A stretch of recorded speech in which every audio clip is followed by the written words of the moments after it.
Tony Dunn. Ain't nothing to it but to do it, brother. Let's roll. In a world where Carolina Panthers fans have an insatiable thirst for Panthers news and opinions, only one podcast roars ferociously.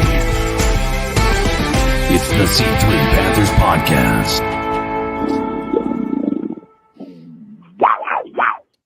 Newly acquired free agent DJ Wamam rehabbing an injury.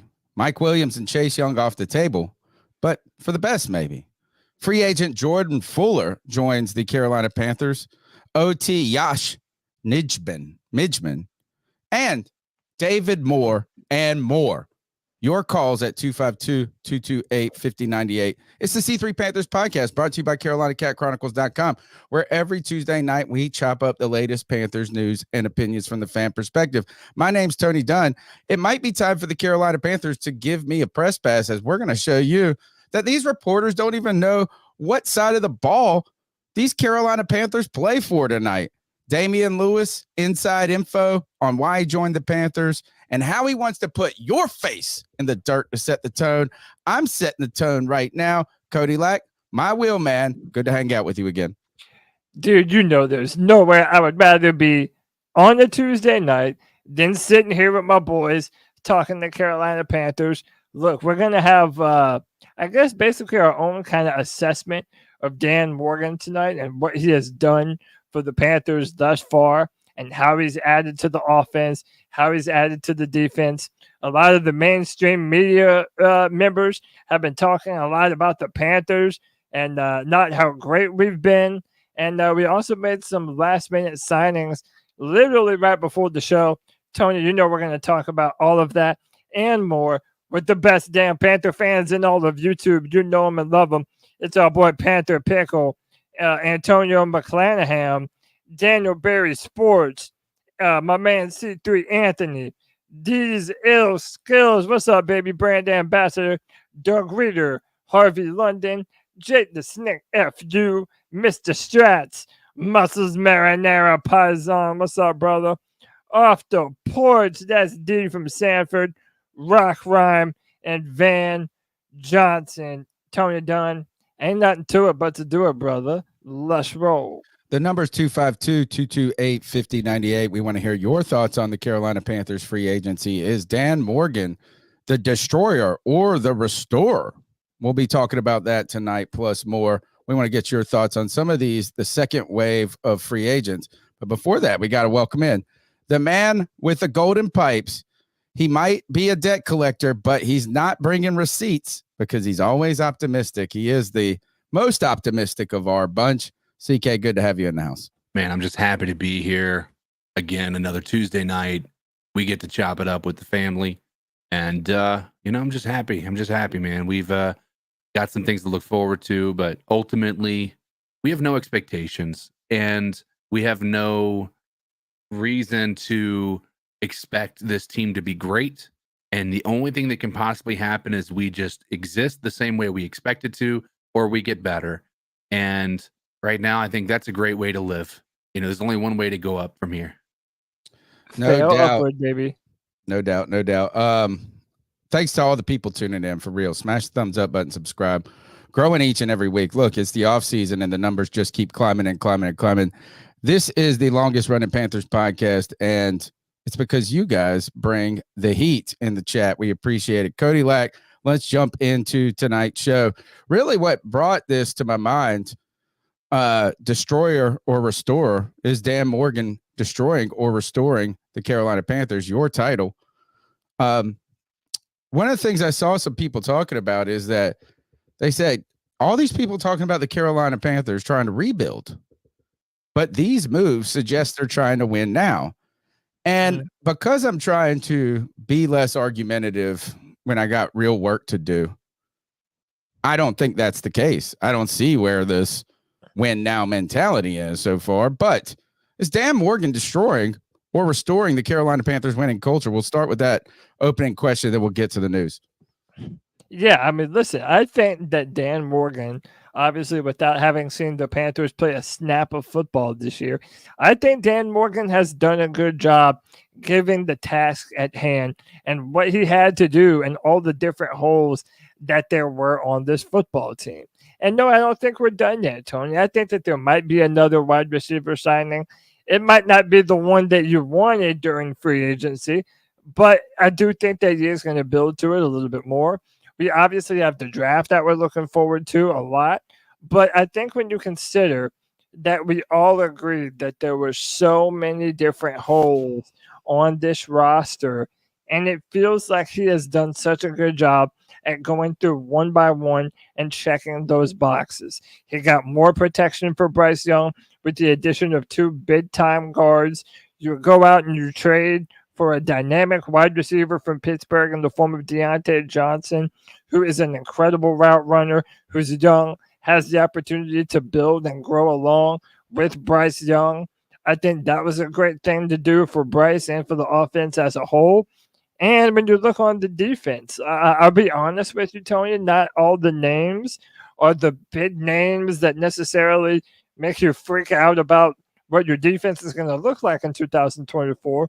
But there were names that I do think will be serviceable enough to at least keep the Panthers somewhat competitive in this division, accounting that this offense can finally figure out how to move the ball. I have a hard time believing that this is an attempt to win now. I do think it's an attempt to get better from yesterday and last season. But what does win now mean? Does it mean win more games? Certainly. Does it mean to fill out a roster? Oh, yeah. But if you look at these moves, they have all been pinpointed on building a opportunity for Bryce Young to improve this season, not to thrive incredibly or all of a sudden go and win the division. But this entire offseason, to me, looks like it's built under the premise of giving Bryce Young protection up front enough to where we can then evaluate him going forward as a quarterback. And despite what your thoughts are on Bryce Young, mine are positive, optimistic, but not crowning him as a great necessarily. The Carolina Panthers need to know if Bryce Young is going to be their future, or not their future, but if they're willing to risk their future on this young man going forward. Because the worst thing you could do is meander through that question this next season and then get into a top 5 pick and wonder, hey, do we need to move on? Right? So I don't understand in many ways how this could be considered a win now moment. I think it is doing what you need to do to build this team, to rebuild this team. I don't even like the term rebuild. Build this team towards a successful future. And that starts with putting an offensive line in front of Bryce Young. CK, when it comes to how do you see this? How do you see these moves as a win now moment? I thought you brought up a great point that we don't have expectations. I don't think that the front office has a tremendous amount of expectations in the win category necessarily. Does that mean that they don't want to win? Does that mean they don't want to win games? But I feel like finally we've got the burden lifted off our shoulder to where it's like, oh, we can win the NFC South. Right. We can do it. We just need to get better. Has Dan Morgan been making this team better? That's, again, I'm hesitant to say yes for a couple of reasons. I feel like there has been a lot of shifting. I don't know that we've moved the bar as a whole. Like if you play Madden, every team has an overall score, right? And that's a combination of the players that you have on the team, be it offense and defense. Do I think that our score is better than it was last year? I really don't know. I think a lot of the issues we had last year we're working to correct, and that is a positive. However, we also have a lot of more, we have a lot of turnover. We have a lot of the pieces that were potentially good no longer here. And I don't know that we can say that it's better. And I hesitate to say that we're better because of what happened last year. Like we were legitimately thinking this team filled the majority of its holes, at least a lot of fans were. I know, Tony, you had a concern with the offensive line, but we legitimately thought we had a shot at being NFC South champions. We thought we had a chance to make it to the playoffs, and we ended up where we were. I'm not willing to put that same type of optimism on this team. I could say I could see a slight improvement, but I don't know that it's significant enough for me to feel like this team's better than last year. Now, it's going to be hard to judge, particularly at this time in the season, and really until the game's on the field. Yeah, if they're going to be better than last year. In many ways, it's going to be difficult to be worse than they were last year.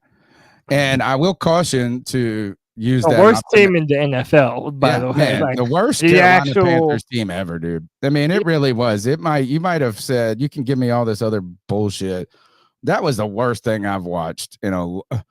I mean, I even think 2010, you just expected it to be terrible. Perhaps our expectations were inflated to where it made it feel worse. But that team was uncompetitive.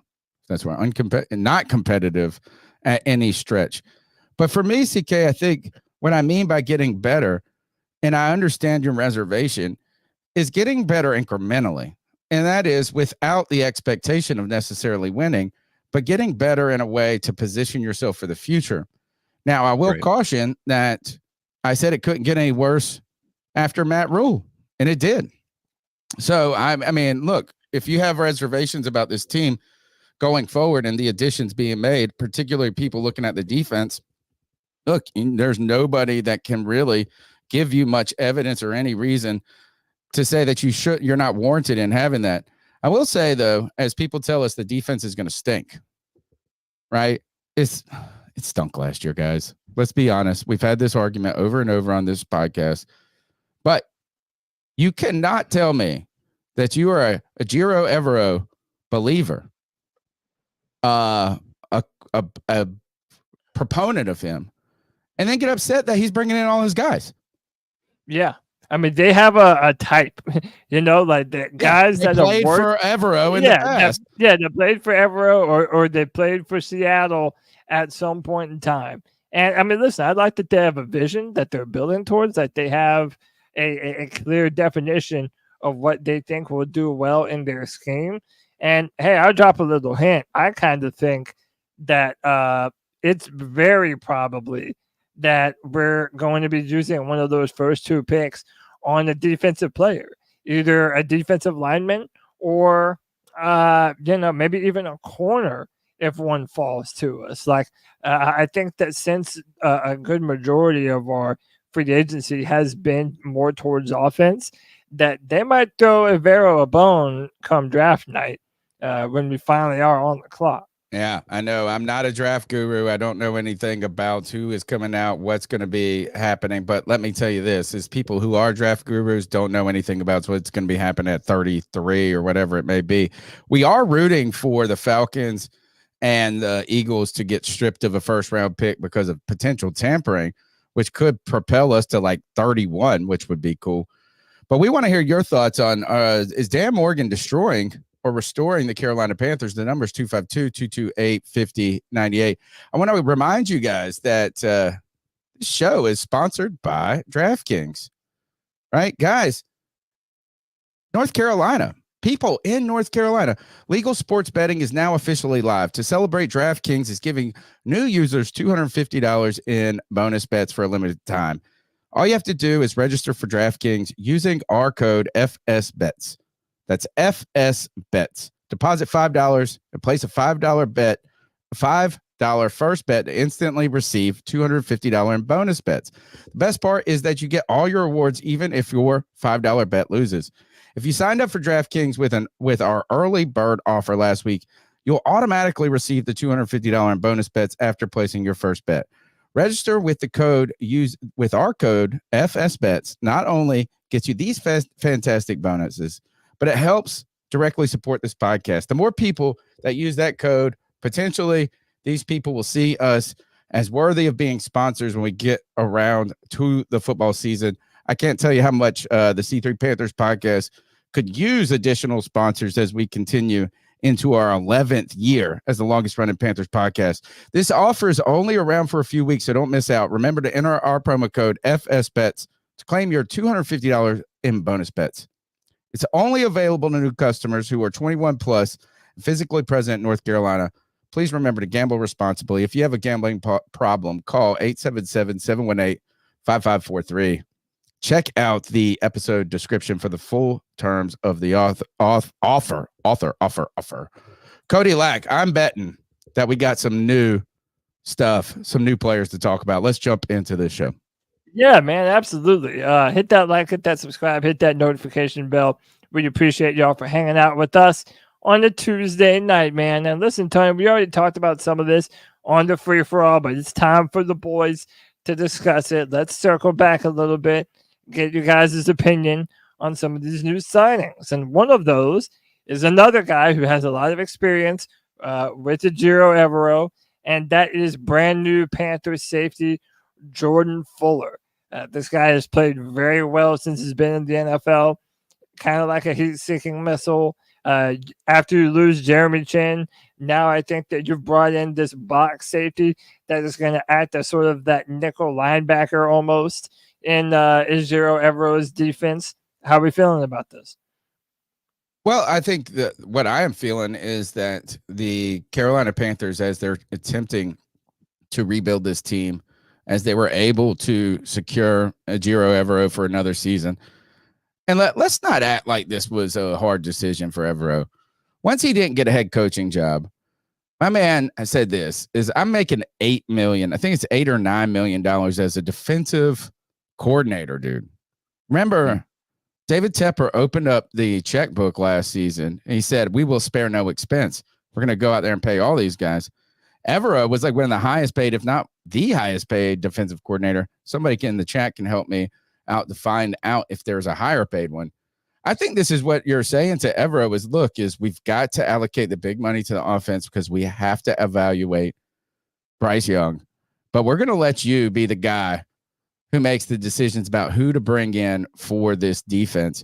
Jordan Fuller's a guy that's played with him, right? He's a guy that's familiar with him. All of these guys that they're bringing on defense have played with him. So if you are an Evero fan, it's hard for me to understand how you cannot at least be understanding of these additions. Now, I won't be excited by this guy because all the Rams people go mid, this and that when it comes to this guy or these guys or this guy specifically.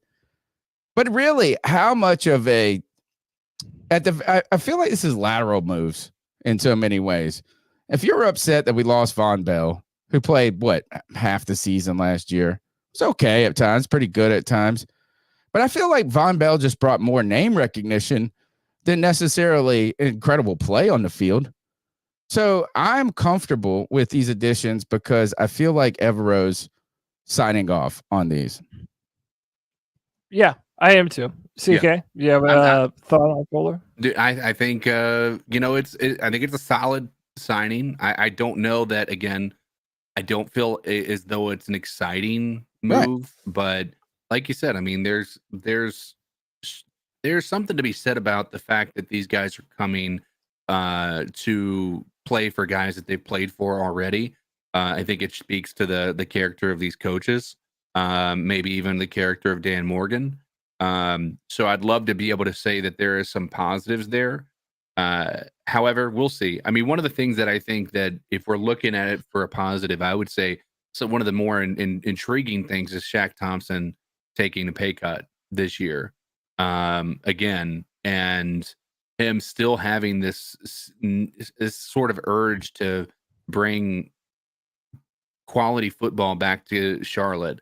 The fact that he's still sticking around for this defense and this team tells me that he has real belief in what this defense is supposed to be. So I hope he's right, and I hope his efforts aren't in vain. But this Jordan Fuller thing, again, just another drop in the bucket. It's something that needed to happen. That's ultimately what it boils down to. You have to build a roster. You have to fill out players, but the familiarity with Evero, and it's just that's what the positive about it is, right? Is that Evero Look, Evero brought in the Troy Hill guy, right? Yeah. I always screw his name up. They Mhm. re-signed him. He was one of the better players last year. That familiarity with him. Clearly, Evero likes guys that he's worked with or that feels comfortable with, and i.e., look at Jeremy Chin and his declining snaps last year, and now with the Washington Commanders. We are continuing to transition into a position where he can implement a defense, and if he sticks around. But guys, as I've done this podcast for a long time, I look back from that long time where the long stretch where the Tampa Bay Buccaneers from about they won the 2000, I think they won the championship around that time. And then they win it again, basically when they win it, 2019 or something like that with Brady, maybe a little later, 2022. Yeah, 20 years later. I watched the Tampa Bay Buccaneers. I watched them win for 20 years in March and April in free agency. And then they failed to win in September, October, November, December, and into January. Right. So for me, the fact that these free agent signings are underwhelming actually is heartening to me.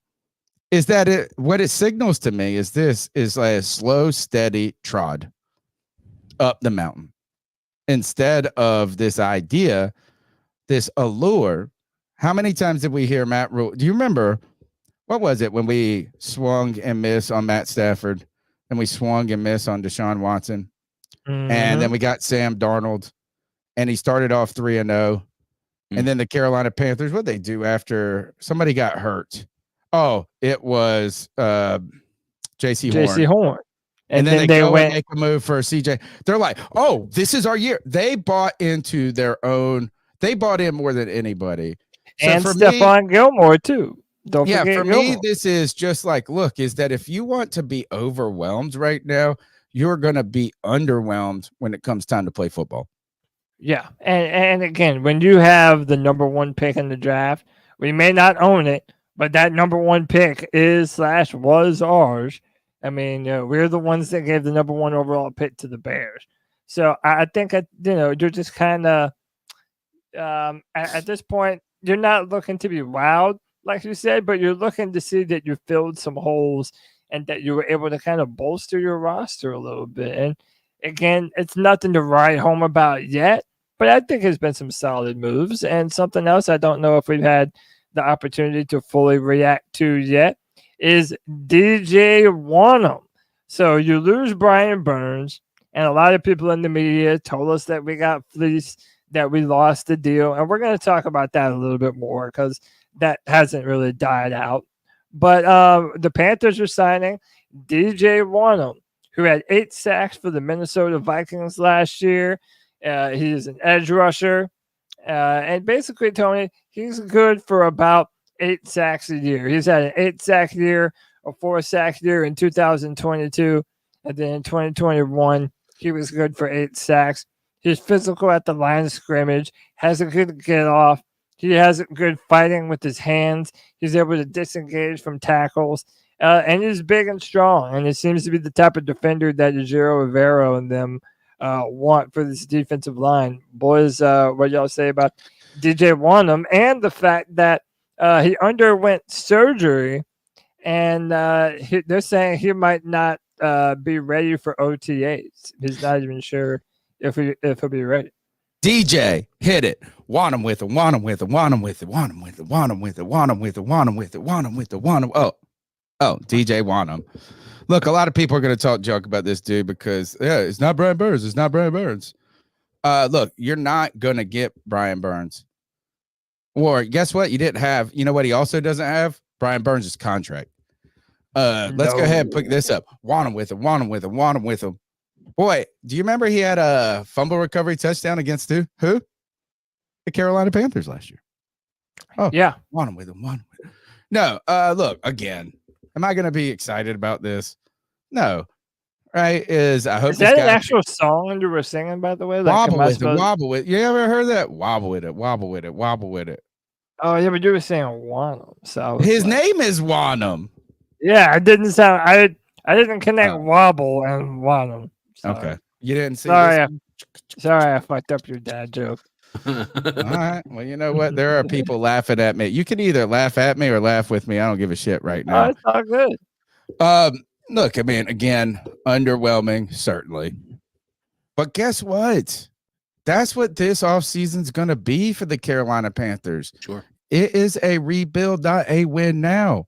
This is about making a roster that you can at least try. Filling out the 53. Filling out the 53. The thing about this, though, is that I'm not ready to go 8 for 8. Like, oh, he had 8 sacks. Brian Burns had 8 sacks. Because people here, they're going to get in here. Here comes the Brian Burns suckies. Oh, 8 sacks. They're not the same. Not all sacks are the same. Look, he had Darnell Hunter on the other side. He's just cleaning up. I guess we could have said Brian Burns was just cleaning up when Hassan Reddick was around. No, we're not going to say that. Look, I'm sure this player is going to want to come in and play hard. Now, the question is, look, he's dealing, I think, with a quad injury that he is, what he said, in the lab still working on. Am I worried about this? No. Now, I mean, if we get to the time of training camp and he's still dealing with this, I'll be worried about it. But OTAs are like in a month. No. Well, I also 2 months maybe. Yeah, I also think it's that in combination with the fact that we also signed K'Lavon Chaisson, a former high pick for the Jacksonville Jaguars. And look, his stats, they're not going to do anything for you. Like the most sacks he's gotten in a year is 2. So, again, not a whole lot doing in terms of like star power. But again, we're not done with the draft. And I don't think that we're done in free agency, too. I still think there's a chance that Kev's boy, Jadeveon Clowney, could be on the way. And him and EJ Wanham can share their South Carolina Gamecock stories of them losing to Clemson. So it ought to be fun. We want them. Wama know. We want them. Wama know what you think at 252-228-5098. Look, again, why do people, and look, I'm not going to tell you how to fan, but where did the idea that the Panthers were going to wow in free agency even derive from? No, you know what? We do this every year. We hear that there are big players that come onto the market, and we're like, oh, I would love to have a Mike Williams. Oh, I would love to have a T. Higgins. Oh, I would love to have a da-da-da. And whoever it is every year, there's always a player that Panther fans are drooling over. And then we get our hopes up, and they don't come here, you know? It's like the Panthers have to get over that hump as an organization where Panther fans can actually expect those types of signings. Until we get off the ground, that's not us. I completely understand in the past being disappointed about not making moves when we actually thought there was something to make moves for. Right? Is that you do not rebuild teams through free agency. You add players, which I think we did. We added 2 rather young offensive guards. Right? You got to think back to some of these teams, 2 teams that come to mind. And now they did a lot of this through the draft too. But we did draft Icky in the top, 6 or something like that 2 years ago. You think of the Cowboys historically being terrible at offensive line, and then they just went offensive line for like 3 years straight. The Indianapolis Colts did this after Andrew Luck's rookie season, I believe, or second season, where he's just getting ruined. Right? Is that I don't understand when it comes to high-profile skill players how you build a team through free agency like that. Right? To me, those are what you do when you are pieces away from making a difference. Right? From getting better. Like, those are what teams do when they feel like they can win. So I don't know where this idea that the Carolina Panthers not only have, and look, I mean, you can feel how you want to feel, but I think it would be reckless to be going out and trying to splash it right now. Yeah. I mean, we have a little team that could feel it.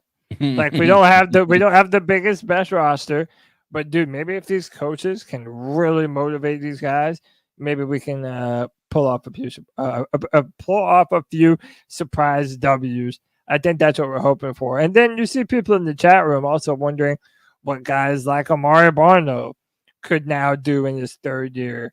And Tony, you've always said that when you're a D lineman, it takes you about 3 years to turn it on.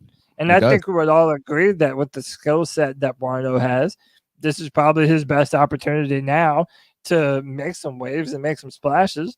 So, yeah, we're going to have to, we're shopping at the bargain bin. And we know that. But it doesn't mean that you can't make a damn good meal off of a couple dollars. You know what I'm saying? I just want to eat, man.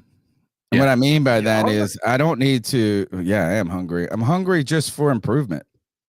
You know what? I want to go into, and I think it would, again, and I know I'm just repeating myself. It feels like over and over.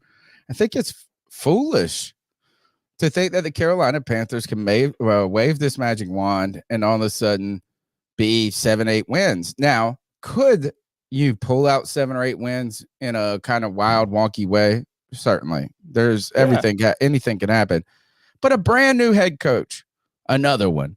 But this guy has never been a head coach, right? You are refashioning the entire roster. In fact, I wonder if there's a bigger refashioning to an offensive line that's happened to the Carolina Panthers in the last decade or more. What I'm saying is I can be optimistic without that necessarily meaning that the Carolina Panthers are that great when it comes to the win category. What I can hope for is that the Carolina Panthers look more like a competitive team each and every week. I can hope, CK, that I don't take a nap accidentally in the third quarter and wake up and not miss a single fucking thing. Yeah, that's always going to be the hope. But here's what I would say, and this is my ultimate. What is Panther Pickle talking about here? He's going to say something dumb, isn't he? He's just fucking around.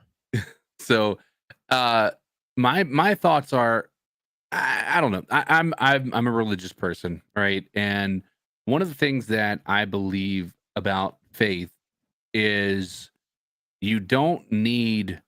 faith does not mean that you have no doubts.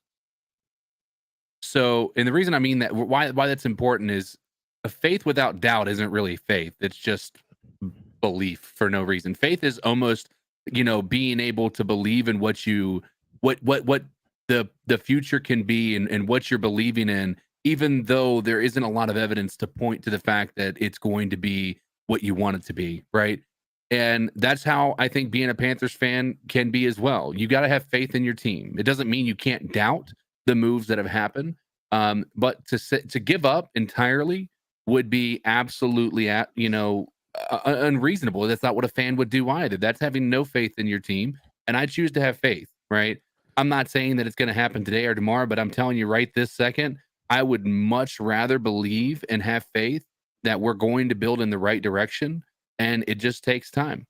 We have to have this go in the right direction. And it takes one move. You got to walk before you can run. I tell that to people who are in debt. I tell people that I'm collecting on. I said, one of the things that's hardest is you look at everything, and everybody in the chat probably knows what I'm talking about here. Tony, you may know what I'm talking about here. When you're thinking about your life being difficult, a lot of times it's not that it's one thing. It's that there's 1,000 things coming down on you at one time, right? And why that's important for you to realize is you've got to look at the next thing. You cannot look at the thousands of things you've got to figure out. You've got to figure out what is the next thing you have to do, because letting 1,000 things stop you from walking means you have failed right then and there. And that's what we've got to realize. This team is walking and it's not running. How do you eat an elephant? How do you eat an elephant? Yeah. I don't know. One bite at a time. Right? One bite at a time. To me, is another way I could see this looking at is like, look, if you go and as people that are CK and I are both trying to continue as we get older, focus on getting a little healthier, right? I think too, when you do this is when you go to the gym and you diet and you make everything about losing weight, you're going to be disappointed a lot of times. right? Is like you're going to get on the scale, and instead of losing 8 pounds, you lost 1 pound. Sometimes you go up a pound even.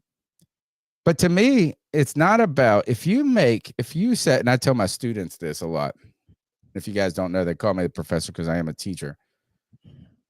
If you set your mind and the only thing you care about is the grade, that becomes your God. It becomes your idol. And what I mean, I tell my students is that you're destined to be disappointed, right? And because if you don't hit that grade, you're an automatic failure in your mind. But for me, what I say is this: is that you look at it, think of exercise, think of diet. Yeah. If you make it not about the weight, but about getting healthier, about, you know what I'm saying, small, better decisions, 1% better each day. Yeah.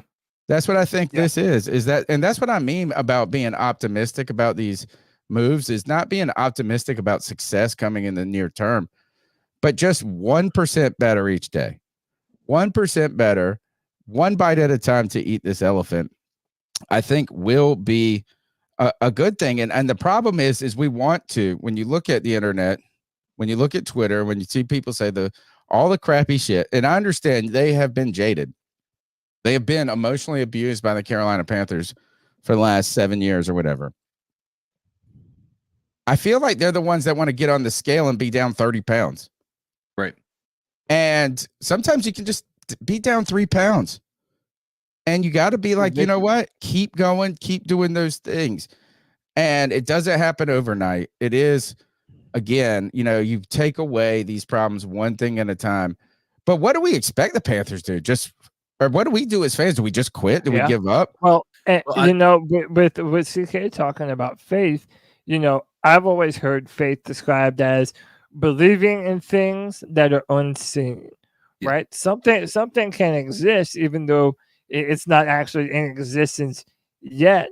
And I feel like so much of that has really been at the center of the questions around the Carolina Panthers. How much faith do you have in the coaches, in the ownership? Not a whole lot of faith there, but in the players. And Tony, you mentioned Ikem Ekwonu briefly, and it's funny that we're talking about faith. People have been questioning how much faith the Carolina Panthers have in Ikem Ekwonu being able to man that left tackle position. People think that one of our new signings, which is tackle Josh Nijman, I hope I'm saying that right, probably not. He is something Ninja Man. a contingency plan, something of a contingency plan, playing left tackle and right tackle, where he has some experience. He's 6'7". Yeah, man, he's giant for somebody who's playing tackle. Undrafted rookie out of Virginia Tech, made Green Bay practice squad. Look, is this kind of thing. I wanted to pose it as a question: how much faith do we think the Carolina Panthers have in Ikem Ekwonu being that full-time left tackle? I mean, you upgraded essentially both guard positions. You're going to have a brand new center at some point, somehow, some way. You just moved up to draft a franchise in Bryce Young. The guy that's supposed to protect your franchise quarterback is Ikem Ekwonu. Do you think the Panthers have faith that he can be that guy for the future, or is this like a prove-it year for Icky? I think they do. I think every year is a prove-it year for any player. Especially when there's a change in regime. Yeah, and especially when you've struggled over the last year, right? But coming out of Icky's rookie year, the idea was that he's trending in the right direction. And then after last year, we're ready to throw him out. Now, I think this is that for me, any of these moves right here is less of a referendum on their belief about these players and more that, hey, you have to have plans for when shit don't go right. And what happens if Icky gets hurt? What happens if he isn't doing well? What happens? You know what I'm saying? You can't just put everything on. It's like putting all your chips on a number in roulette. And it's like and that's what the Panthers did last year with that offensive line. They put all their chips on this offensive line working. Yeah. And that these guys would be healthy. Yeah. Brady Christensen, Austin Corbett coming back and staying longer than he did. That was a miss. Wasn't that and that was a risky bet too, CK, because both Brady Christensen and Austin Corbett coming off of injuries at the end of last season, and Austin Corbett wasn't even ready. Yeah, no, he wasn't ready. It took him a while to get back on. So I mean, there were a lot of question marks. I don't think that this signing is anything to concern Icky, to be quite honest with you. I think this is simply depth. He's played in a lot of games, but he started in very few of them, which tells me he's a rotational piece at a tackle position. I don't think this is any type of referendum on Ikem Ekwonu. If anything, they're doing this to be able to provide him necessary reps off when, maybe our offense is going on a long drive or something along those lines. I think this tells me that they have a plan for this offensive line. And again, I just mentioned it. This is a one step at a time thing, right? We have been surface level at every position for the longest time. And what I mean is our offensive line, we had 5 starters, and then the people in the back were god awful, like horrendous. And you were expected, CK, too. Not only were the people in the back, but you also kind of counted on a rookie coming in and Zavala contributing right off the bat. You had no idea how this guy was going to look on an NFL team. If you go back to the best Carolina Panthers offensive lines that we've ever seen, and the most recent being the 2015, think about that, 9 years ago, right? It wasn't that the guys were fucking good. They stayed healthy. The starters stayed healthy all season. They were pretty good too. No, they weren't. You had Michael Orr, who was a cast-off at that point, who was a resurgence. You want to say they're good? Go back and look at that Super Bowl and tell me. Well, I mean, okay, but if you want to say maybe there was continuity each and every week. You put out those guys, but sure they Ryan weren't Khalil, Trey Turner, and Andrew Norwell, they were pretty fucking. Yes, there were those things. But here's the thing: is that all of that was good because all of those guys played all season long. And I'm not saying that last season would have been tremendously better if everybody was healthy. But it's one of those things that's injuries dictate so much of a team. Yeah. And what I think is that last year, and I go back and check the receipts on the C3 Panthers podcast of Tony telling you this, is the problem I have with all of the things that we're adding here is on the first layer, it feels good. Like, oh, on paper, this looks good until something goes wrong. What is it that they say is everybody's got a plan until you get punched in the face? Yeah, that's a famous Mike Tyson quote. And that's where I feel like and that's why I'm not tremendously like going crazy. I think the plan is to put some big bodies up here, hope they can stay healthy, but also know that there's opportunities for injury. So you got to bring in some guys like this. I think that's why Brady Christensen being as a swing tackle and coming off an injury, trying to find his way. He could be a guy that could fill in for Moten or Icky if he gets hurt. The other thing is, I think the Panthers, similar to Bryce, are with Icky, or a very similar situation with Icky as they are with Bryce. And that is, we need to believe in them. And we need to find out. And this is year 3 for Icky, and this is when we find out. Yeah, this is you can't give up on him after 2 years, right? Especially the first year. There was promise there, and clearly last year. And this is the thing I like about Canales, is he's wanting to focus on playing to these guys' strengths, right? He wants these guys to be able, and we didn't do that last year. It felt as though Ikem Ekwonu was just put into every uncomfortable situation you can ask him to be put into, which he should be, to be fair. But it just didn't seem like we were doing a lot to do anything to help him out, right? So I think that there's positives. There could be some positives with him this year. But here's my thoughts on this. I think when you look at what they did here, they had a board, right? And this is where I talk about the steps, at one step at a time, right? They had a board and they said, what is the number one thing we need to focus on in free agency? And the number one thing you need to focus on in free agency is having veterans on the offensive line. In my opinion, you can't bring guys in here who don't have starting roles in the NFL. You can't bring guys in here who are habitual backups that are going to be the starting line on this team, right? You've got to get people in here that are veterans. And the offensive line, in my opinion, is the one position on our team that we needed to fill with veterans. We did that with the free agency, and that's going to allow us to focus on our empty and on our holes in the draft. And the reason I think that's important is because you can see people come in here as wide receivers and have an immediate impact. You can see guys come in here as linebackers and have an incredible impact. You can see all these other positions, but one of the ones that I think is hardest is the offensive line. And so as of now, I think that was the primary goal. When you talk about bringing experience into this team, they executed, and I think they executed at a pretty high level, given the fact that we're a pretty poor team, last year, really the past decade. So to bring in guys like they did is impressive. I'm excited about the moves. We'll see how it goes from this point. Well, not to mention that both of these guys, Damian Lewis, but even more Robert Hunt, even the bigger name and the bigger signing, they're 26 and 27.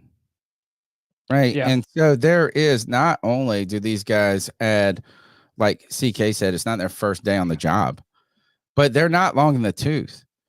And what the thing is when you add two guys like this, if they could be here for 3 years, 4 years, and that's a good thing. And then you can tool around that where you're not just like, oh, it's just piecemeal and get 1 year deal. To me, this was probably the wisest allocation of money that you could use. Yeah, a little bit of depth. And I also think that it signals to Icky, hey, man, you better get your shit together. And I think the analysis team is going to be way better for him. I'm going to be honest about my boy Icky. One, I do think that he regressed from 2022 to 23 in pass protection. Didn't every single person on that team? I know that. But okay, I don't want to do the thing where we just make all the excuses for him. I mean that there are real technical issues in how he pass protects at the end of his drop, especially when some of those pass rushers who are really good with the speed rush. He was shook. But he mentally shook the whole season. Right, but I have some doubts about his footwork and being able to play that position for for the foreseeable future for the Panthers. The only reason I bring that up is because this is the time for Ikem Ekwonu to prove that he is worth it. Because like CK was saying, he's an older player now. You go out and you get a bunch of veterans that are entrenched. They have a ton of experience. Who's an older player? And I'm saying the guards. Robert Hunt and Lewis. They're older players. Well, now Ikem Ekwonu is a veteran too. And we're going to need to see him step up in a real He's a third-year player. You're a vet. You're not a rookie anymore. This idea when do you turn a vet? When do you turn a vet? Hold on. This idea now that because he's in his third year, that now he gets all the, you can still say, oh, he's young. He still has a lot to learn. He is young. He's had 2 different coaching staffs. And look, I'm not going to make excuse after excuse. It's 3 years more than excuses are able to give you. No, so now he has to perform. It's 2 years, certainly.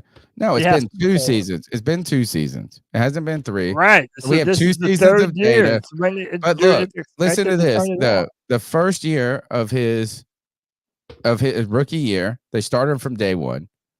Right. And I mean, yeah, you're a top 10 pick. You expect people to start from day one. But everybody said there was going to be a learning curve for a tackle starting from day one.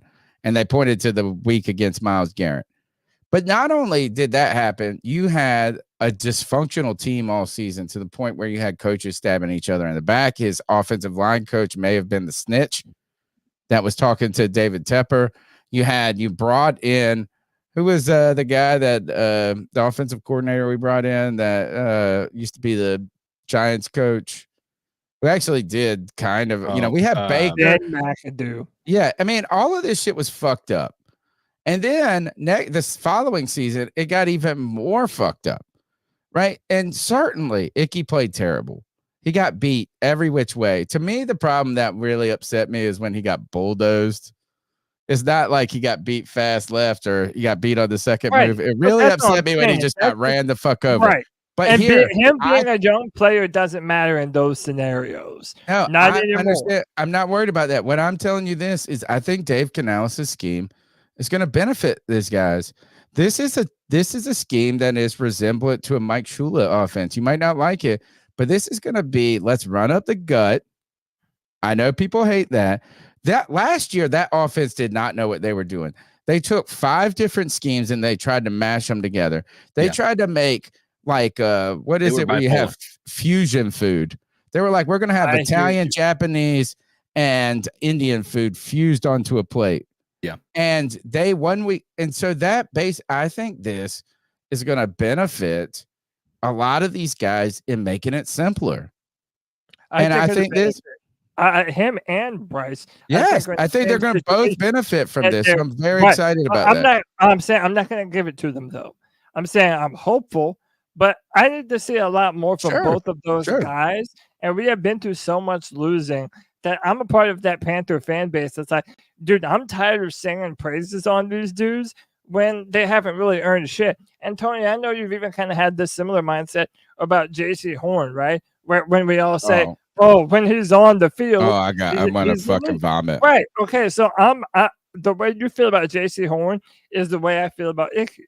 Everyone's like, oh, he'll be better because this game will be better. Well, no, I don't know that. No, I just think it's reasonable to believe that this team will benefit him. In true pass sets last year, my man was terrible. And even though they're going to be running the ball more, there are going to be downs when you're going to have 3rd and long, and you're going to have to be able to hold up. Sure. And I need to see that from Icky. Before I have confidence in him to be able to play that position. Shout out to Anthony for the $4.99.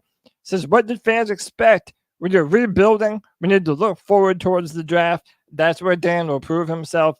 The top guys were never coming to Carolina. And this is pretty much the truth, and I feel like everyone knows it. The number's 252-228-5098. You're listening to the longest running Panthers podcast on the internet. Actually, the longest running Panthers podcast everywhere. Wherever you get, by the way, you get all your podcasts through the internet. But look, even the Carolina Panthers are less consistent. You want to talk about they're less consistent with their podcast. They're less consistent with their podcast than Icky was last year at left tackle. But guess who is consistent? That's pretty damn inconsistent. These guys right here are here every Tuesday night, but we're only here every Tuesday night, not because we make money, not because we have something better to say. We're not even football experts. We're expert football fans. The real reason we're here every week is because we got incredible insight from people in the chat, from people that engage with us on X, Facebook, wherever we're at. And in these calls, Cody, let's take some. Let's do it. Number, you see it up on screen, 252-228-5098. Let your voice be heard in the cat call. So what are your thoughts on catcalling? Yeah, it's pretty you shouldn't do that to somebody. And how did that make you feel? Very uncomfortable. So how do you think catcalling makes the person feel? It feels good, like who's that cat sitting in the back corner with his face buried in his nose? Who's that kid that can use one?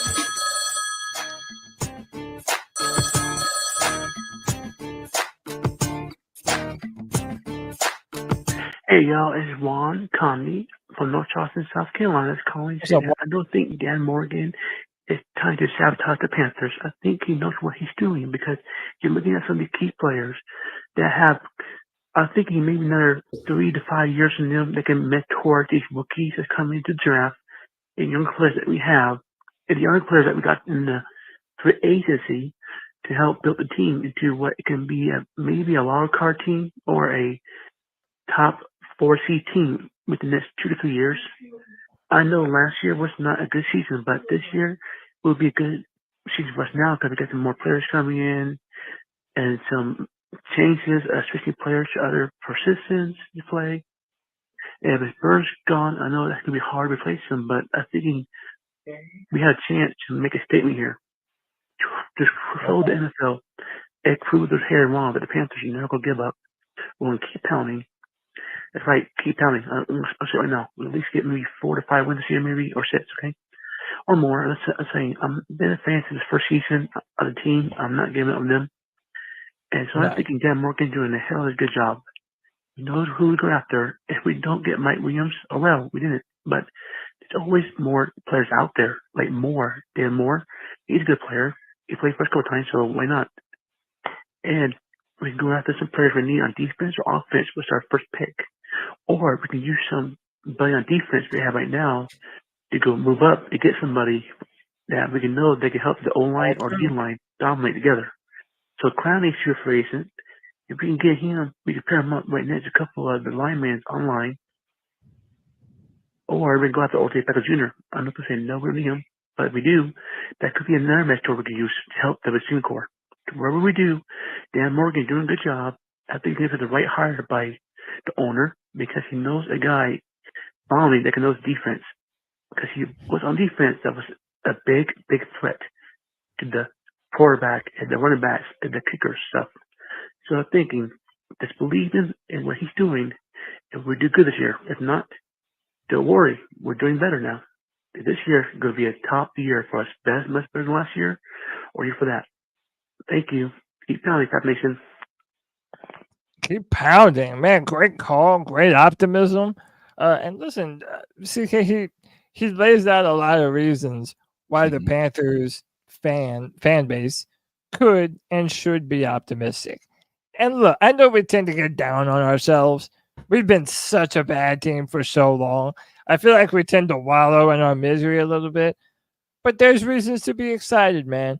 And the NFL is one of those types of games, the professional aspect of being a football player is one season you could be like the Texans having a top 2 pick, and the very next year you're competing for the playoffs. It's happened before, and even though no one expects that from the Panthers, stranger things have happened, man. Even if we don't make it far, the Panthers could absolutely be a surprise team next year that, if anything, lets you know that they're at least building in the right direction, and that would be a victory for Panther fans. Absolutely. Okay. Well, here's where I, to wake up my dude, Muscles Marinara. We're gonna get motivational here. Okay. Whether you believe in God or you believe in science, there is one thing that remains true, and that is there are going to be highs, there are going to be lows. For every action, there is an equal and opposite reaction.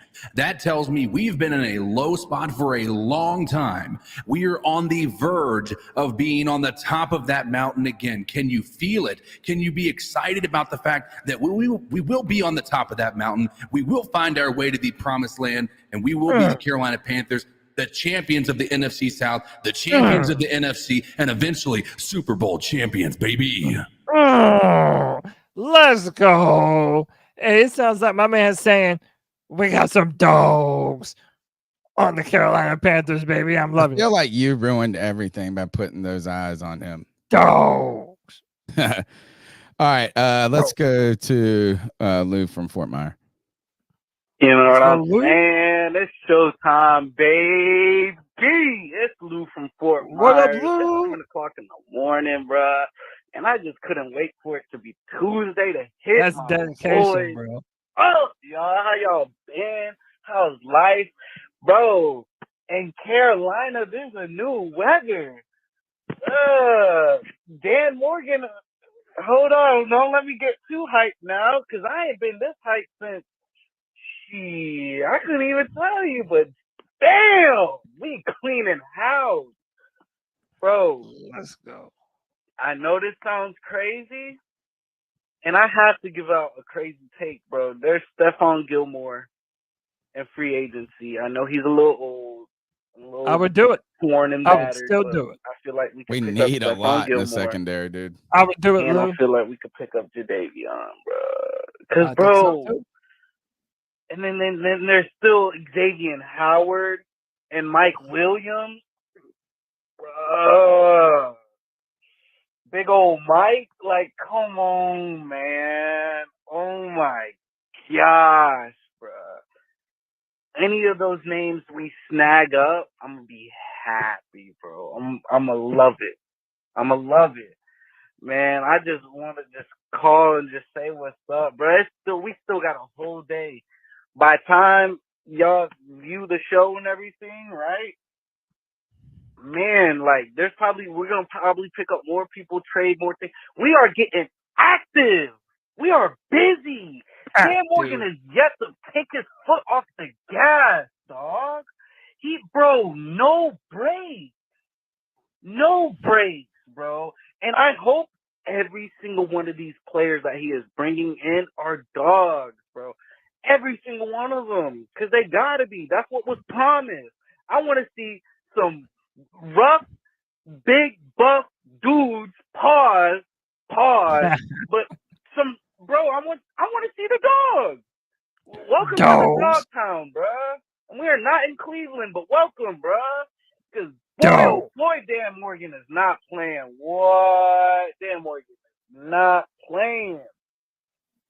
And I say shout out to Giro, because the Giro is the one that's really clearing out this defense. Giro, I believe if Giro's just, I want him. You better get it. You better get me. If not, here's my second option. Because boy, oh boy, Giro's clearing freaking bank right now. Oh my gosh, man. And I love how Tepper's not in the, we haven't heard nothing from Tepper in a while. But I just want to say shout out to everybody, you know what I'm saying? Thanks, Lou, from Fort Myer, calling in with an early call, guys, and he was right. Lou is the man. Lou is always so excited for the C3 Panthers podcast. Every time he calls, we do it for fans like Lou, man. Shout out to Lou, brother.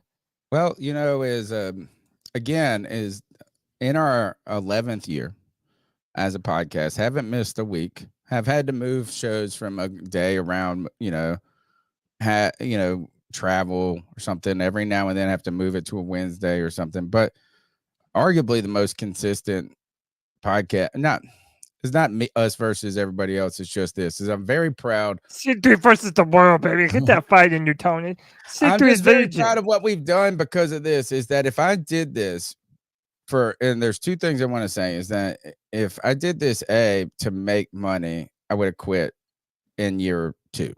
Right. I mean, and the next thing is, if I would have done this with the idea of you listen to what I say, because I have to inform you of something, this would have ended a long time ago. The reason this podcast continues to grow, the reason I continue to have motivation each week is because I've always said this: hop in the car, we're heading to Main Street. We're riding to the game. This is a discussion of Panther fans talking about what we're going to see on the way to the game and bitching and moaning or celebrating on the way back together. Your opinions inform this show even more than I do.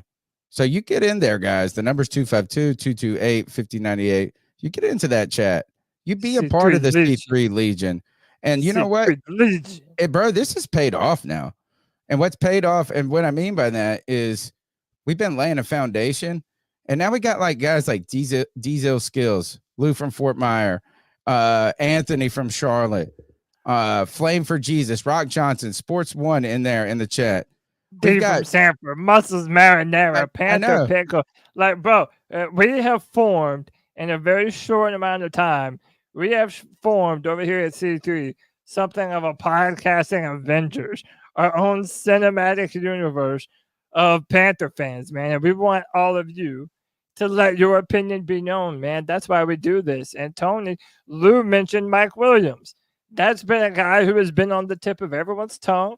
Everybody has been wanting to get him to be that Mike Williams type of receiver in the Panthers offense, only for him to sign with the New York Jets.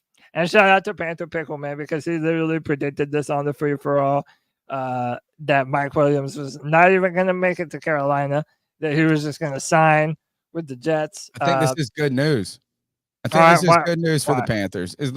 I think Mike Williams is a really good player when he's available. Right. I think he would have made the Panthers instantly better on the offense.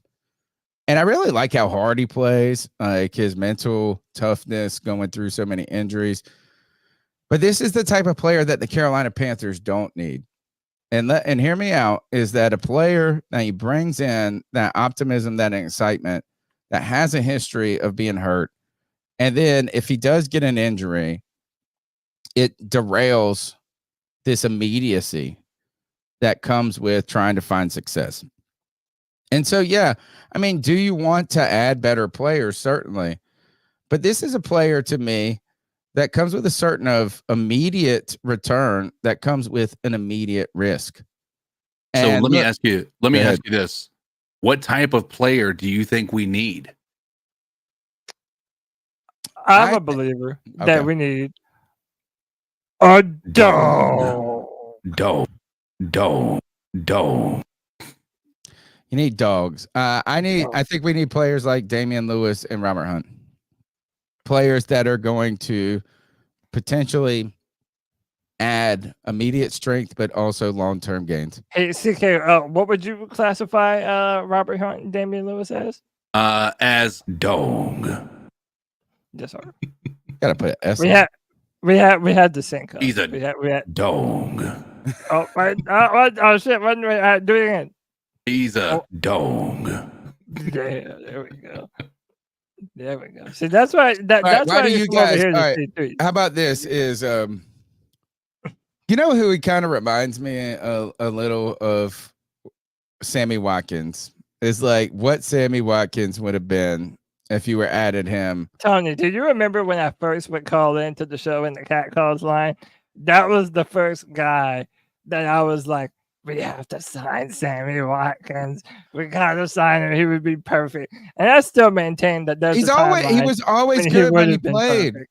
He was always good when he played. But here's the thing: is Sammy Watkins, because of his pedigree, always commanded a certain amount of money, right? Which is fine. He always made teams better, but he also always made teams deal with the every single year of injuries. And for me, again, this is, and to answer your question, CK, I want to add players who are going to make our team better in 2 and 3 years. Yeah. Not a player that's going to make us better for a year. Sure. And that's why I don't get latched on to a name like this. Yeah. Because really, for me, it's about, and I know someone said this in the chat earlier, which was a great comment. It's like, it's not like we have a great track history of building through the draft. But if you want to build a team that has real success, is you have to draft players like Mike Williams. You got to draft those guys. You can't pay those guys right now to make your team better. We are not in a mercenary stage right now. We're not in a mercenary stage. And also, we are in a desperate need to build a culture. And to be quite honest with you, free agents don't build culture.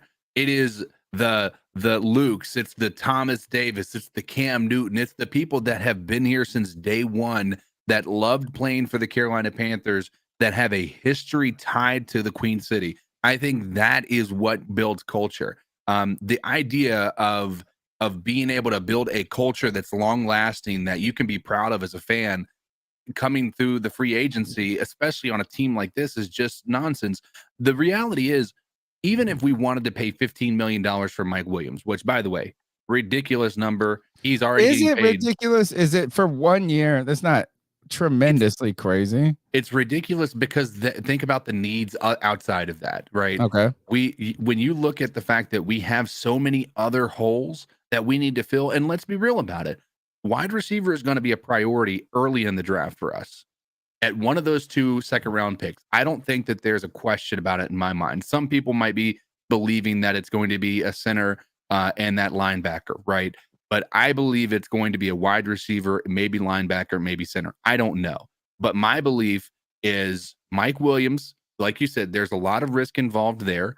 And we've already agreed. Why would you sign a guy to a 1-year deal with the hope that we're going to be able, like, what is it going to do for us? Right? There's no benefit. We're not going to be a winning team this year. Mike Williams isn't putting us over the top. Like, let's be real. The only argument would be is to give Bryce a opportunity to succeed in a way that gives us real hope going forward. I just don't know if even Mike Williams is that dude. necessarily. I mean, Right. Well, I've always liked him as a player. He just would have is been hurt. great for us. I mean, Bryce needs a he's down there somewhere type of receiver. And that's what Mike Williams would have been. And I think that's also why a lot of people still would like us to look into trading for a T. Higgins type as well. No, we can't. We can't logically. You can't justify giving up more draft capital. I agree. I'm just saying the type short term. The type of receiver is more what I'm saying rather than specifically Higgins. But it would also be a great receiver for us too.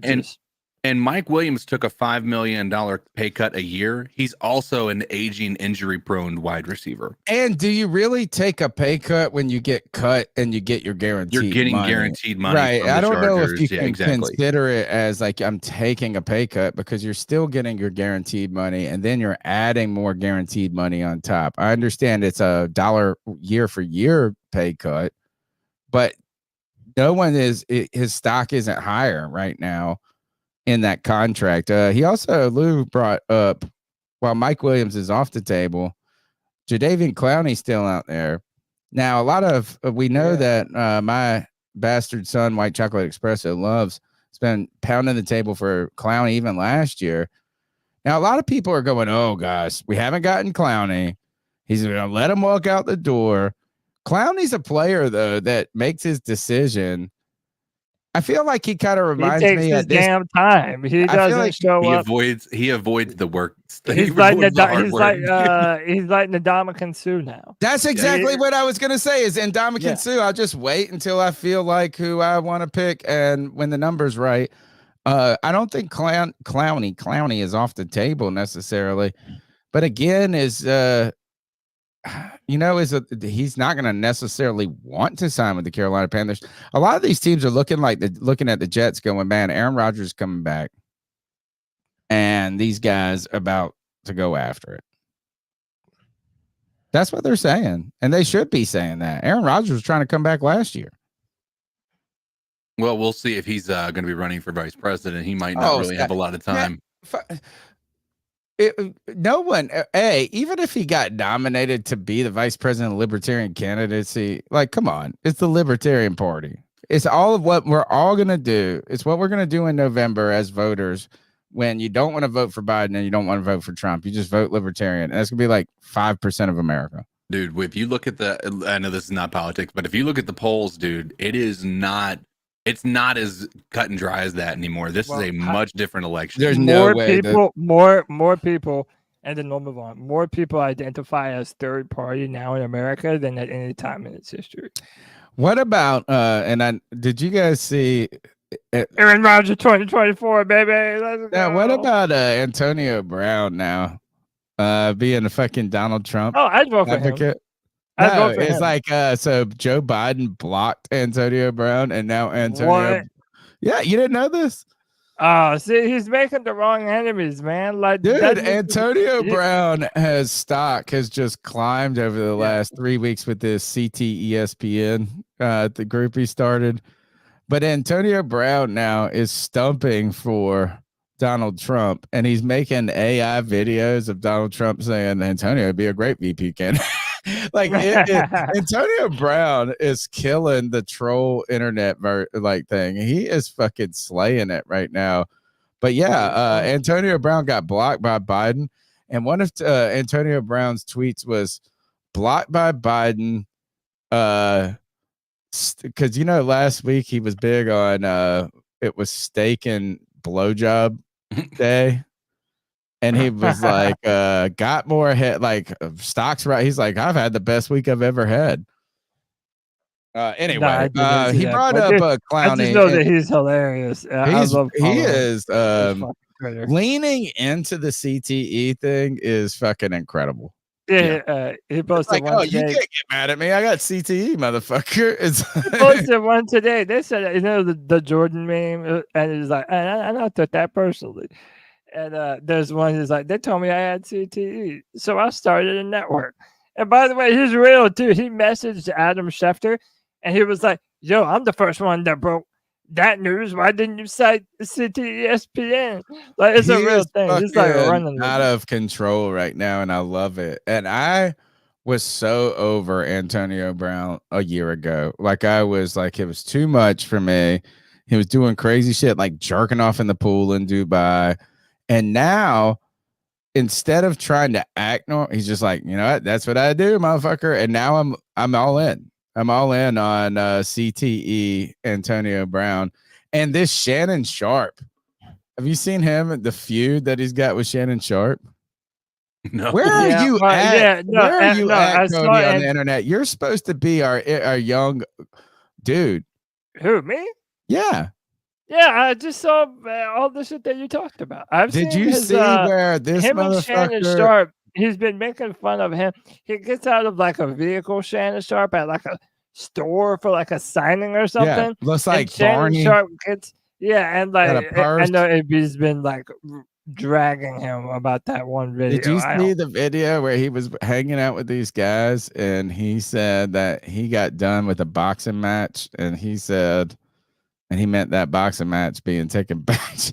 This dog said this is what did he say? He said he called him Shay Shay. He said that dude. He said just call him Shay Shay, and I'm not gonna make homosexual jokes, but he did. That is what he calls himself. That's Club Shay Shay. Who Club does? Shay Shay. That's the name of his podcast. Is Club Shay Shay. Oh, guys, and dude, he is flaming these dudes like nonstop. He is. He said Shannon Sharp got his back beat in. Yeah, I mean, like, dude, he is fucking on a tear, man. He might be on the biggest heater. He is. I hated him a year ago, and now I'm like Team AB. But to bring it back around full circle, what y'all make of Stephon Gilmore? Is he too long in the tooth now, or would you like to have Stephon Gilmore back in a meaningful way? Again, it's another one of these things where you add him just for the piece of for maybe a 1-year deal, and we're not better in the long run for having him. Like, I mean, you might be able to fill a piece until next year's draft where you can replace him in the draft, but I really don't know what. Like Tony had said, we need to add pieces that are meant to make us better in 2 years, not make us better this year. Yeah. This year isn't really the priority. There is one problem though when it comes to the secondaries. We don't know how what corners we're gonna have. And I also you have look, think of this. Dante Jackson gone. JC Horn unreliably hurt or reliably hurt every year. But even the most hated man in Panther Nation since I guess like Matt Khalil is that CJ Henderson. You know, he's gone. Like, who are the corners? Basically, that's the real question. Is you guys keep saying, "Oh, who is the?" And where are the Panther pessimist fans at? Who keep saying like, "Where the fuck is this defense and no defensive line?" How about this? Who the fuck are playing? Who's playing corner? Who? Yeah, it's a great question. That's why I would also love if Nate Wiggins, the corner from Clemson, fell in the draft a little bit. To me, regardless of position, he'd be the best player available, and I'd love to add him to the line. And by the way, I would like to clarify, CK is officially the youngest person on this podcast. So technically you should have, Wow. I just have these boyish good looks. So Somebody said that, look, Sideshow said Cat Williams blew up Shay Shay's podcast. Shay Shay said he made more money off of that podcast than he did in a single year in the NFL. It's just fucking bananas. But he also played in the NFL like 25 years ago. I mean, it got to like $30 million. 30 million views in a day. So it was like pretty. All right, let's go to Chase. What you got? But no, I was just gonna say, let's just throw in this last bit of news. No Mike Williams, but an iron that is potentially still in the fire is Tyler Boyd from the Cincinnati Bengals. Has been a big time part of their offense. Maybe this would be a good pickup for the Panthers. I've always liked this guy. I do too. I think he would be a good addition. And they say what he's making his decision after Mike Williams signs Are teams really interested in him as much as Mike Williams? Probably not. Probably more, should be more, given the fact that he, I think, is more reliable, at least, or more Health-wise, available. Yeah. Yeah, I mean, he would be a good, again, another depth piece in my mind. My concern is we're chasing after a lot of receivers' names that, let's be real about it, they've been a number 2 wide receiver behind major names in the NFL. And I just don't know. Number 3, actually. Right. This is number 3. I mean, T. Higgins was behind, obviously, Jamar Chase. You have Mike Williams, who was behind Keenan Allen. And I don't think anybody here would argue that Keenan Allen is the better wide receiver there. Right. No, I think what they would say is that Mike Williams played better with the Chargers than they expected. Right. Well, but my point being is I'm tired of this. I shouldn't say tired, right? The idea that we should sign a lot of these number 2 wide receivers to number 1 wide receiver money for us to be having them be the go-to. At this point in time, I don't really know that many of them have proven that they can be the guy that everybody focuses on and still produce to that level. They've always had the benefit of being the number 2 wide receiver going up against the number 2 cornerback, right? So that's my position is we haven't really seen these guys play consistently when the other person on the team isn't playing at a high level too. You guys are listening to the longest running Panthers podcast, the C3 Panthers podcast. We're live every Tuesday night, but we're here because you guys are calling in on the Cat Calls line. The number's 252-228-5098. Stick around, guys. We still have to, we got a reporter, a Charlotte, or I don't even know who this reporter is. We're going to try to figure it out. The chat will help us. A reporter that doesn't know gets the first question on the welcome press conference for Damian Lewis and doesn't even know what side of the football he plays for. Should C3 get media passes? Should we just, you know what? We should get a lot more credit. We should get dude, of course, I don't want everyone to know right where I live, but I live right by the stadium, dude. Like, we need to figure out a way to make it's a virtual press conference. Get us in here. We've been doing this virtual game before y'all mugs were. I'm telling you, now we watch all these reporters like, is my mic on? It's like when you remember those Zoom calls during the pandemic where that guy he was like had a deposition and he had the cat face on. And his like kid had used his Zoom the day before and he had a filter on and he was like in a real federal court deposition and he had a cat. He's like, I don't know how to get it off.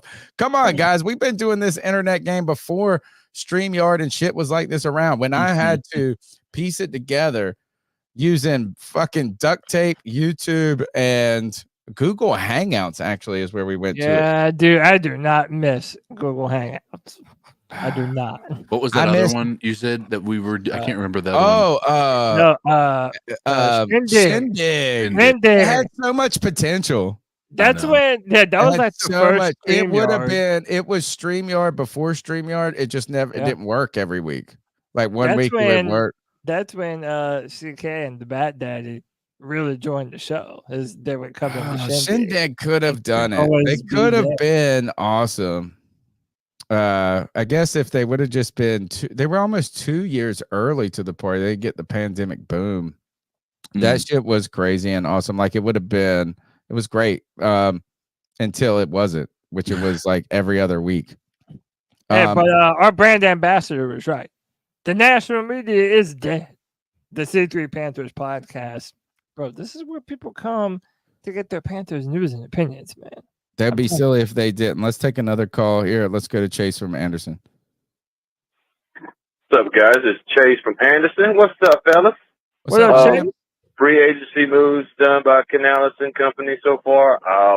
Man, solid. Real solid. A lot more uptick trajectory or moves than I would really expect. I think a lot of us expected.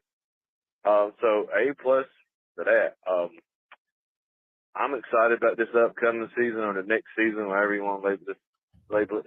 Because just the simple fact that not knowing what it's going to look like to me is exciting. it'd be really hard to be worse than it was this past season. So, I agree. I want to give a shout out to Cody for recommending the show Shogun. Man, that is a good show, It's man. good, That but is you kick-ass. overrated it, bro. Like crazy. Shut up. Also, I like to say thank Appreciate God you. the Saints signed Chase Young and not the Panthers, Oh, man. 'Cause perfect. Let's talk about it. how is this guy not labeled a bust? Won at the top of the draft in 2020 and hasn't done a damn thing. 16 sacks in his entire career. 16. And they He's were a all bust. in year one. He's not a dog. Yeah. That dude He sucks. is. He just got to be put down. Oh, man. How about Appreciate this? you, Chase. Yeah, thank Appreciate you you, for the Chase. call. So many people wanted. Look, we're all out there going. We got to add. Particularly fighting against the people that are saying, "Look, Brian Burns. We lost Brian Burns. What are you going to do? What are you going to do?" And then there a perfect 1 year warrior or a potential mercenary you could bring in who's kind of needing to prove it, who suffered a tremendous injury. I think his second year, Chase Young, or at the end of his first year. He signed today with the Saints, which all of a sudden you look at that news and you go, oh crap, that sucks. Going to the division rival. We didn't get him. 1 year, $13 million, way cheaper than 1 year. 15 for Mike Williams. But then and I hate to be like this when someone's hurt, but did you have a little happiness? He signs the deal, and then like 15 minutes later, it comes out he's having neck surgery. Well, he also comes in and says, the Saints, they just have a winning culture. Like, maybe fucking 4 years ago. But it's like, come on, their culture. I don't think they have any culture, especially after Sean Payton and Drew Brees left that team. Dude, to me, just the NFC South is, as I call it, just a bunch of who's my fuckers. Like, it's a bunch of, who knows, any given Sunday type of football teams. There's no clear, number one in this division. I don't think anyone can lay claim. I mean, maybe Tampa, they've won it a couple of years in a row. I think Atlanta is the front runner this now. They're really I would still the put right team. I would still put Tampa right now ahead of I don't think so. Okay. Y'all overrate Atlanta. Atlanta's the new Tampa. You know how you were saying Tampa every offseason they get hyped up about, they're gonna be this, and that. Dude, that's the Falcons now. Every year they hype up the Falcons and they're never shit.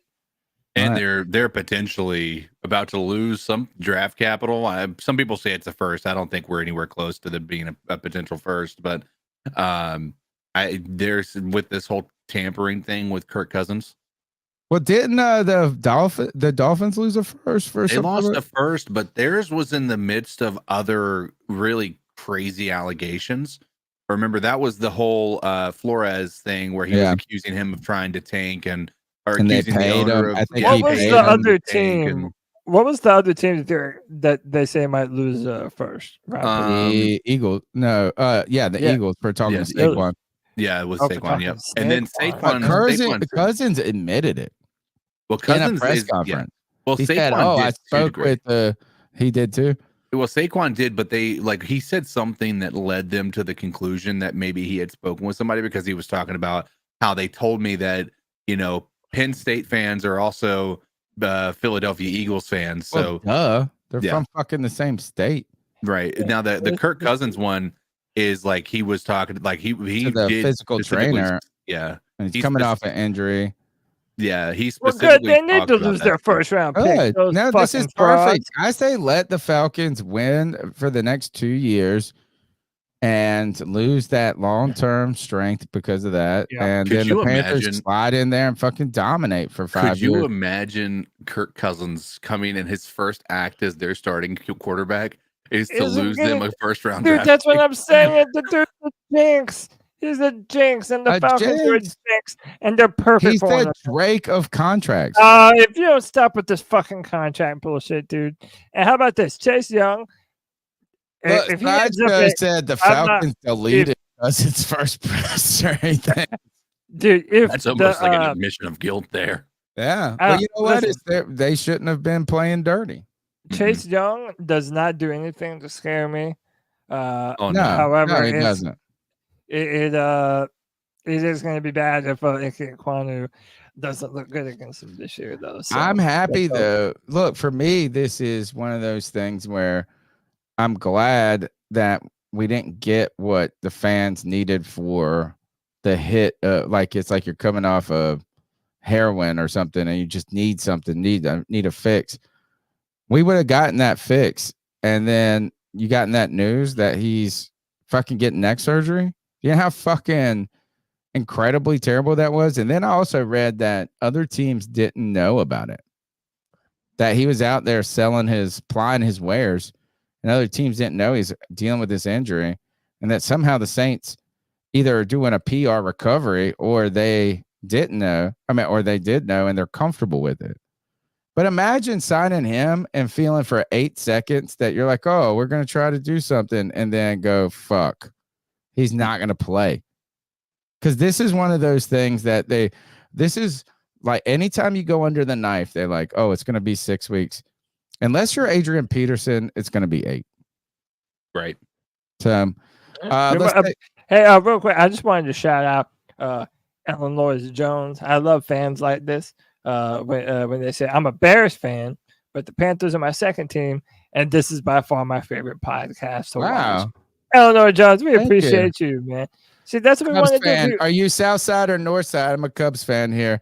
Got a crazy, funny story about why I'm a Cubs fan, but means a lot. By the way, that's the goal. We just want people to feel like they can come hang out and be a football fan here. Like that's the whole point. So we appreciate y'all for hanging out with us and spending time with us on your Tuesdays and Friday nights. Man, that is one of those comments that makes you feel warm and fuzzy. Oh, for sure, man. Shout out Illinois Jones. Illinois, tell us, Cubs or Sox? Let me know. Let's take another. And Shogun is awesome. It is good, but it is. I shouldn't have said that. It is good. It oh, is. why? Because you're worried I'm going to talk about it for a half hour? Yeah, we're going to. 9 minutes ago. Really good. Wait, what? 9 minutes news that happened 9 minutes ago. What? That new linebacker decided to go back to Denver. The Strand guy? Yeah. Oh, who cares? It was reported by Joe Person. I guess it's a good thing we didn't even. I guess it's a good thing we didn't even report on it. I know. Yeah. We didn't even say his name anyway. Oh, you're gonna fuck his name up for the next year anyway. Strand. Yeah, by the way, Illinois Jones says South Side. He prays at the rat good hole. for him. That's cool. That's cool. The reason here, I will tell you, since you're here and listening, the reason, and this is a wild story, and bear with me, guys. Not wild. It's a meaningful story to me. First, I'm a slightly Italian American, right? I'm born in Winterville, North Carolina. But look, my mother was the last of my grandfather got a job in Kinston, North Carolina in the late 70s. He went from Long Island, New York to Kinston, North Carolina, right? To working for this place it was Joy Manufacturing. So my grandma Ann Pancini, she said she cried every day for the first 2 years because she lived in Kinston, North Carolina. And I don't blame her. But my real father split on my mother and I when I was a little baby like this. Right. So I spent a lot of time with my grandparents and I was real tight with my namesake, Anthony Joseph Pancini. I'm Anthony Joseph. And we used to hang out all the time and watch baseball, just like popcorn. That's what I remember. It's like just eating popcorn, sitting on the floor, watching the Cubs play. And as a little kid, I became a Cubs fan. And then we hit this cool era too with the Cubs, where it was like Ryan Sandberg, Mark Gray, Sean Dunston, Andre Dawson. All these so big time for me. It was a meaningful time in my life. So my grandfather passed away when I was 19 from cancer. And I was starting to, I even put a Cubs hat in his casket because it just meant a lot to us. Spent a lot of time watching the Cubs together. But as I grew older, he actually gave me a baseball from a baseball game. He got a Yogi Berra baseball game at a Yankees game signed. I've got it in this here. And as I got older, I started to reflect. And this is after he died. And I was like, holy shit. This guy wasn't a Cubs fan, probably. He was just a Yankee living in the South who liked baseball, and the only fucking team on was the Cubs at WGN. So I'm a Cubs fan because I thought my grandfather was for a long time, and likely he was just a baseball fan. But it means a lot to me still for that. WGN, those times, if you're a Braves fan a lot because you watch TBS, stuff like that, back in the day, it was just it was meaningful to me. And the first 4 pages in my baseball card book, where you used to collect cards in the 80s and the 90s, are worthless. They're all Ryan Sandberg, Mark Grace cards. Let's go to Anthony from Charlotte. You guys cool with that? Yeah, is this a second call? No, yeah, I skipped this first. What's up, C3? It's Anthony from Charlotte. I called in earlier, but you don't have to play that call now. Mike Williams signed with the New York Jets, 1-year contract up to $15 million. Yeah. It's okay, man. Listen, Dan's been very smart with the money this offseason. I think he's had a good free agency class. Like, I definitely think he's had a great free agency class, one of the better ones for sure we've had in the past 5 years here. At this point, we got to look towards the draft. This is where all my concerns really are with Dan Morgan. If he can hit on some of these picks and some of these rookies can start next year, and when I mean start, they better start because we're a rebuilding team and we need to see what these young players have, then I will be very satisfied with this offseason. Obviously, that's a ways to go. The season doesn't start for months on months. But, like, still got fans out here saying, oh, let's go get Michael Gallup, Tyler Boyd. Those guys are trash compared to what compared to what Mike Williams can give you when he's healthy. That's why I thought Mike Williams would be good for us because we need that big body X receiver. And there's probably going to be fans over the next couple of days that are saying, let's go get Odell Beckham for a year. Let me tell you something about Odell Beckham. He is literally living off his name at this point in his career. Okay. Last year, I don't know why the Ravens did this because he was okay this past season. Like, he's pretty much like a little above average receiver at this point in his career. He got paid $18 million last season. Do you think Dan Morgan's going to do that for these contracts? No. So just go into the draft and draft some guys, some receivers, a center, this and that. And then this is the last thing I'll say. If Dan was to try to go make a receiver move in free agency still, you would rather him go after a guy that's already proven that's a little younger than Mike Williams. Hence, this is why, and I know fans are going to be like, I don't care about this player anymore. But this is why I've loved T. Higgins as an option for us for months now, is because he is 25, and you're gonna have to pay the young receiver if he's good anyways in the future, assuming we're still under this bullshit logic that we're just not gonna pay any of these players, which is dumb. No, we have to pay these players. So you're gonna pay out a young wide receiver that's good anyways. If you draft a Donnie Mitchell at 33, you're going to have to pay him later in his career anyway. So there's really no difference. You're just sucking up the money now. But we're going to have tons of cap space next year. At this point, the only thing I want to see Dan do is get a deal done with Derek Brown. Anthony from Charlotte, keep motherfucking pounding. Keep pounding. You know what Anthony is, CK? What do you say? Do you know what Anthony is? I do. He's a bona fide dog. Thank you for calling in, Anthony. We love you. Yes, sir. I mean, listen, I brought up T. Higgins earlier, and everybody was like, "Oh, too expensive." Listen, I get it, and it's also the point that I was making earlier that like we're just not in that class of free agent yet. Do you know what I mean? Like, I would love it if they did it, but I just don't think that's going to be who the Panthers are going to go out and get. However, if they did, like, Tony, I'm not going to be one of these people that bitches about paying T. Higgins if we did go out and get him. Because I'm of the mindset that, like, even if Bryce doesn't work out, it doesn't matter who your quarterback is. You need a top flight number one wide receiver option. And the fact that you got rid of DJ Moore, now you have to replenish one. Instead of waiting for one to develop through the draft, I wouldn't mind if they went out and got a bona fide starter like T. Higgins, even though it might cost a little more. I wouldn't mind that. I wouldn't complain about it at all if it happened. Right now, the line is open. Here is the last call in the hole. So if you call in at 252-228-5098, you're queued up. You're on deck right now. We'll take this call, and then we got to talk about this reporter. We got to figure this out, guys. This is so funny to me. And the Damian Lewis virtual press conference. The number is 252-228-5098. C3 Peasants, how you doing? Shout out to the rest of the Azan. C3 Mafia, all you boys and goyles out there. So, yeah, I missed last week. Sorry about that. Had other things to attend to. But, yeah, so far the moves are pretty good, you know. Those two guards, two big sons of bitches, I'll give them that. So hopefully it gives Bryce a little bit of help there. That linebacker, Jewelry or some shit.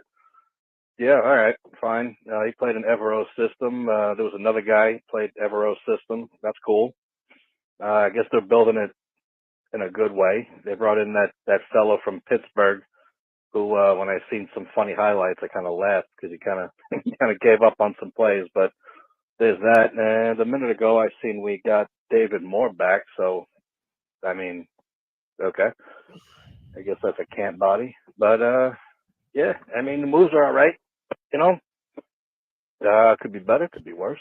I know everybody wants the big splashy guys, Higgins, all that shit. I think we dodged a bullet with Mike Williams from the Chargers there. All right, the Jets could have him for $15 million for fucking 3.5 games. That's cool. But yeah, that's about it, boys. I guess we're just gonna wait and see for more bullshit to come, and kind of wait for the draft and all that other bullshit. So, all right, boys, you have a good show. I gotta go. Hi, Zod, man. Great to hear from you. Cody, did we put a poll up earlier? Is Dan Morgan the destroyer or the restorer? Did we get results on that poll yet? We'd love to hear from you guys. Boy, did we. With over 166 votes, a whopping 90% said that Dan Morgan is restoring the Panthers as opposed to destroying them. So we have a lot of optimism about these free agent moves amongst the fan base, Tony. We got it was Illinois. What was it? Illinois Jones who said, look at that, Peps. You know, hey, how can you hate a beer that got best beer in 1893? America's best beer. They got one ribbon and said that's what we're gonna call it, the blue ribbon. PBR, the old school boat beer, the old school cheap beer, Milwaukee finest in my opinion. Cody, can we pull up this clip? Damian Lewis. Oh, yeah.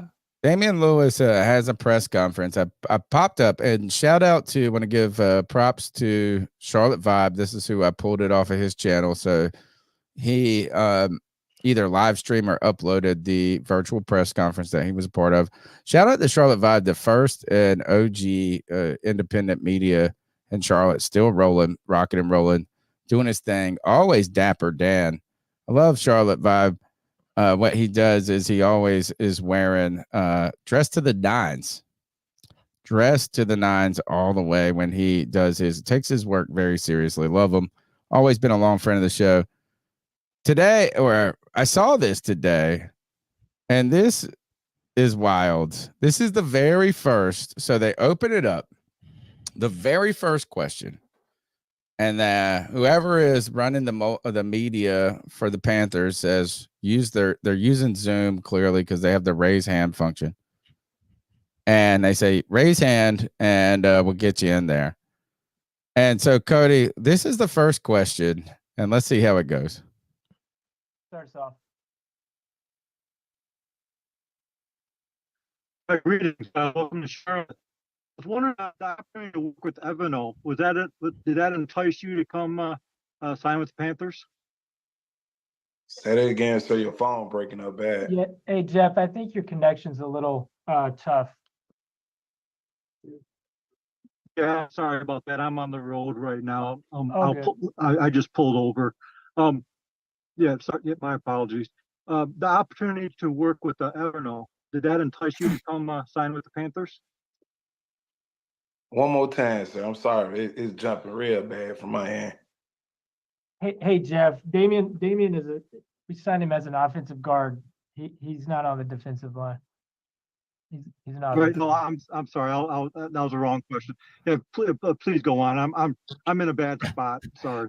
Okay, All go of ahead, Jeff. this. No, the back. And Go ahead, this Jeff, is you can the, start us all off. right. So this is where it's great. Is sometimes you gotta, folks, being too honest can bite you. It's like I'm on the road. I'm pulling over.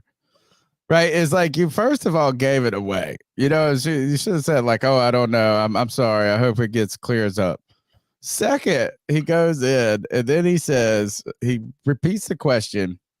The Panthers media guy goes, "Dude, he plays offense, not defense." He also gets the defensive coordinator's name wrong. And he said, "Oh yeah, Abernall." He called him Everno. It's like Abernathy or something, isn't it, man? But then, so that you're right, is all of this is fucked. Then he goes, "I'm in a bad spot, bro." It's like I'm going through a divorce. I know that's like I felt like he was about to spill the beans about his life. Go through a therapy session It's like, there. I'm sorry, man. I'm in a terrible spot. Like, dude, just shut the fuck up at this point. But Shut it up. does. Yeah, It I mean, does like- go to your point. They need to get us boys answering the questions. Like literally, you don't know that the offensive guard that we signed isn't gonna be playing for the defensive coach. Like, dude, And who that are his these- name isn't Everall. Yeah, Everno is what. It's Yeah. the names wrong, Abernathy? dude. Think about the types of questions that we would be able to ask. We would ask them the shit that they want to know. Yeah. That fans promise want to you. know. I promise you. That shit. I'm going through a bad spot. We need to make a soundbite out of that. I'm going through a bad spot. Panther Yeah, fans, that's the what story. was the I game? feel like Going through We're a bad always going spot. through a bad spot. Like, I don't know why this dude didn't have his first question be like, "Why are you such a dog?" Exactly. I'm in a bad spot. My wife, I just found her in bed with another man. I'm on the road. I travel all the time. God, I'm stuck in I'm pulling over. You know, you're not supposed to. I'm sure. Why didn't other people shame him? I wish Damian Lewis would have shamed him and like, you shouldn't be doing press conferences while you're driving. That's unsafe. Man, this shit it just got worse and worse and worse to me. It was like the connection part was already bad. What you should say is like, I'm going through a lot, bro. I don't know, man. I'm sorry. How's your life doing? I'm going through a rough spot. Yeah, look, You're right, Josh. We have to make that. I'm sorry. I'm going through a lot right now. I work for a newspaper. It's probably going out of business. Fucking my interest rates just went up. My tax bound on my house doubled over this past year. That needs to be. We need to soundbite like things like we need to soundbite that when we're watching the press conference of like Dave Canales when we lose. Like I'm sorry, I'm going through a lot. He's like, well, we could have done better. I'm sorry, I'm going through a rough spot right now. Oh God, we need to do another segment called "I'll Die on This Hill," because Tony, I found another hill that I think I'm willing to die on, What's baby, that? and it might not come to fruition. But I'll be damned if it isn't the perfect move for us.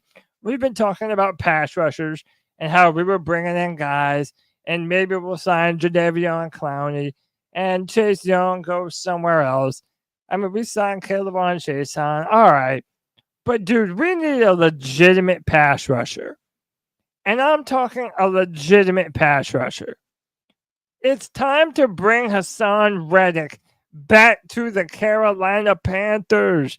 The Eagles are moving Hassan Reddick's $1 million roster bonus, originally due March 15th, to April 1st.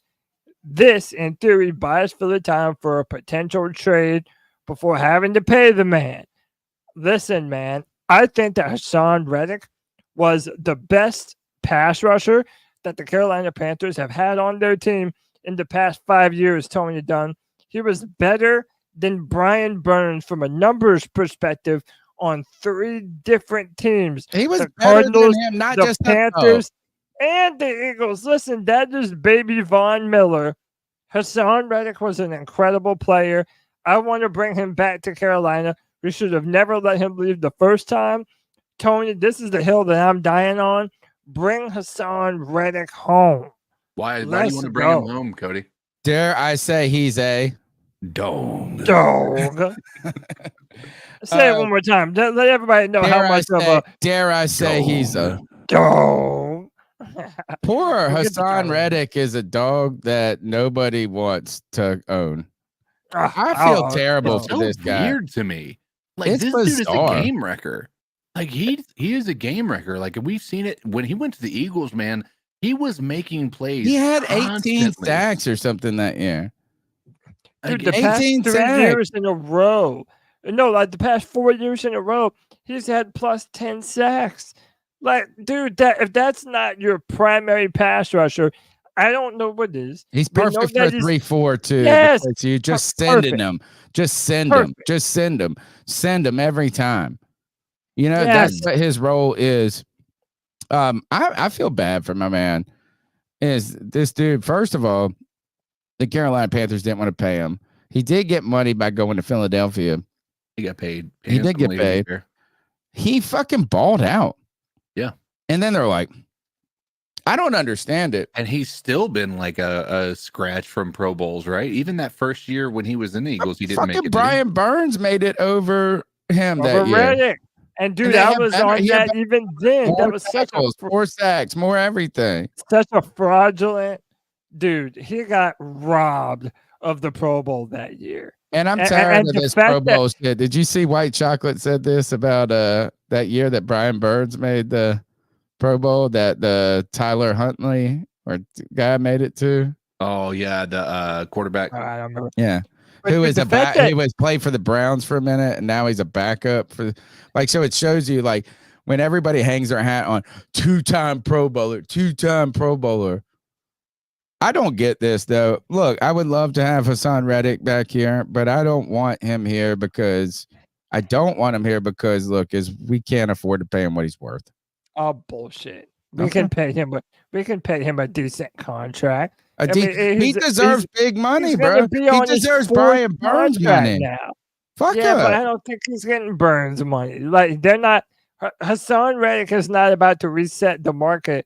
He right should. now. Like how about I this? know. I would rather give Hassan Reddick $150 million than I would Brian Burns. 1,000% agree.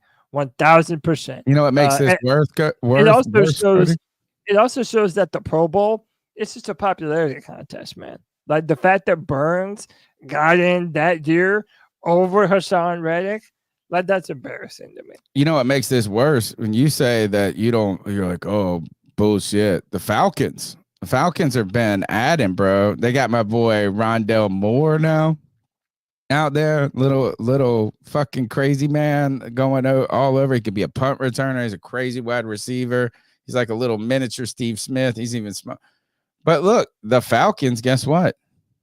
They're in the running they've been linked to Hassan Reddick more so than anybody. Of course, right? The moment that I say how bad we need to bring him home and the Falcons are linked to him. But see, this is what I'm talking about, man. What are they going to trade? Their first round? Yeah, I mean, dude. Yeah. I would would prefer the fucking Philadelphia Eagles getting nothing. Right. Dude, I'm just saying. I mean, chat. Y'all tell me how much do you think Hassan Reddick signed for? Like, you wouldn't sign him to a I don't know. Let me pull over. 2 or 3 year deal. You know, on a short term contract. Let him come here. Let him be the centerpiece of your defense. You signed Ashawn Robinson. You have Derek Brown. You have EJ Ekwonu. So I asked my friend this, and he has, and I love because he's even more into sport. I mean, he runs a sports show, a daily sports show on the radio, and he's one of my best friends. He's a Commanders fan, and I asked him this. I said to him, and I brought this up on the show maybe the last couple of weeks too, is who's the last player that you really had an emotional investment and attachment to? On the Panthers? Well, no. Well, I was asking him about the Commanders, right? Like somebody. Oh, right, And for me, when I asked him this question, I then explained the reason I asked this is because I don't have an emotional love for a single player on the Panthers. Other than JJ Jansen. Yeah, right. And that's such a bad thing. But is like I don't have a guy who I will fight, like I'm just like I love him. He's better than all you bitches say. Fight. Hassan Reddick might have been the last guy that I kind of loved as a Panther. Yeah, man. Yeah, I love Hassan Reddick. I wish we could have him back. Again, a short-term contract, 2 or 3 years. Like again, that's just somebody said I'm not even attached to Sir Purr at this point. What's that bear doing? Yeah, I mean, I would do it. Taking our number 1 overall draft pick. Yeah, Illinois Jones says I think Brown is a cornerstone. You know what? And that's what he's been our guy that we have to say that we like and we love. And I've been even a lot of Panther fans shitted on Brown through his first 2 years. And I said, look, dude, this guy's doing exactly what we drafted him to be, making the run. Right. And then all of a sudden here you come. I learned my lesson with Star Lotulelei. I learned my lesson. It's like how important they are. Right. So I understand Derek Brown is the only guy that I might say on the team.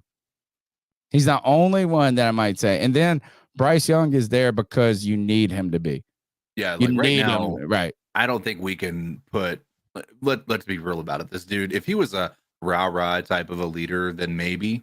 But right now, Bryce Young. I maybe we would be a little more attached to him, but you're right. I think the only thing we're attached to is the fact that we need him to be the guy. I want him to be. Yeah.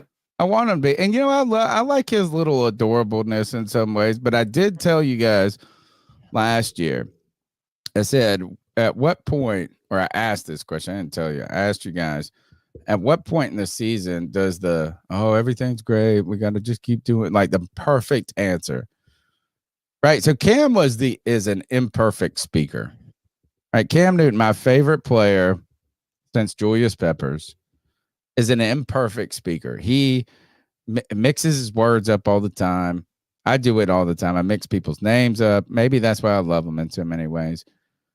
But his points, if you can get past like, oh, he said, something and he used the wrong word. But if you try to look at the centralness of the point, I always said Cam is smart and people are like whatever, and it was because like he's he's just not well spoken in a way or polished speaker, and I asked this with Bryce is because he is such a polished speaker, like his answers are always perfect. Now I asked this at the beginning of last year, is like at what point, how many losses do we get annoyed by everything's great, I love everything, I'm mad at that Bryce, but I don't want to shit on a person for doing what they're supposed to do.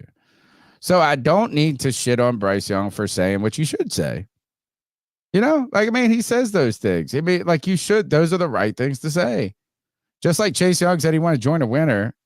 Probably could have said it like, well, like want to restore them to winning after I get my neck fucking fixed. I think this is I don't want to hate on Bryce for doing the right things. And he's saying the right things. Look, but I'm not gonna love Bryce like I love Cam until he just fucking is a CK. Dog. Oh shit. Dog. And I do. I want him to be that. And I think he can be. Or I hope he can be. But I don't even know. I don't love him like I love I had Cam's jersey before he played a snap. Well, also Cam Newton earned our love in year 1. Like game one, bro. He had the best game in a that's rookie. what I'm saying. Like Cam Newton, you saw the future, and if you could project, oh yeah, this is the dude that we want leading our franchise for the foreseeable future. Cam was so awesome. Well, not only did we not get that at all from Bryce, had one of the worst rookie seasons.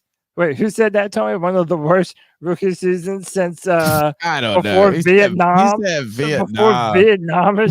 Like, Dude, whatever. First, then somebody it- said you weren't even alive when It Nam. was historically one of the worst Was it? rookie seasons ever. Why? And then on top of that, Why? Tony. It wasn't. No, I mean from a touchdowns to stats interceptions. It must have been just in yards. Like, I what mean, was the worst dude, part about it? yards, passing touchdowns.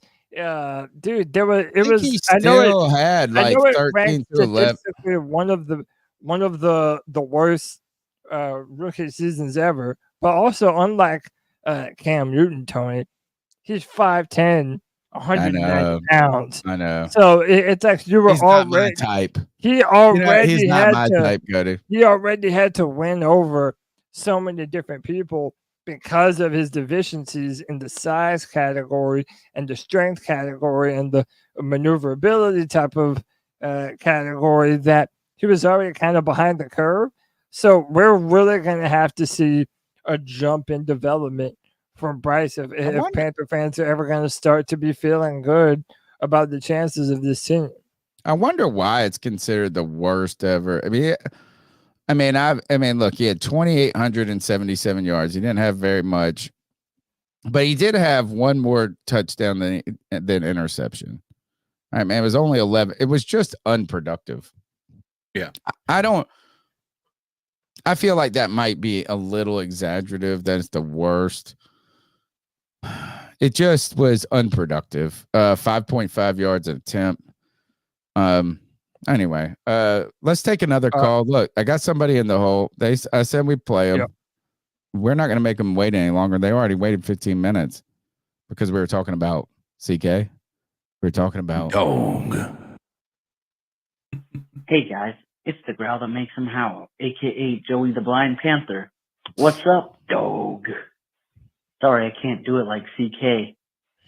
But how is anyone going to say Dan Morgan's destroying the Panthers? The only thing he's destroying is the bullshit that we've come to know and loathe, for the past 5 years. I mean, all this thinking, oh, we're not that far away. If we do this and this, we'll be good. No. And it never works out. We're the best looking team on paper. Shit, we're the new Tampa, Tony. We always look great. See, the whole NFC South is Tampa. We always look great on paper, and then we suck on the field. But that's what Dan Morgan's destroying. So for you guys who think that he's destroying the Panthers, is this what you want is that what you want the Panthers to be?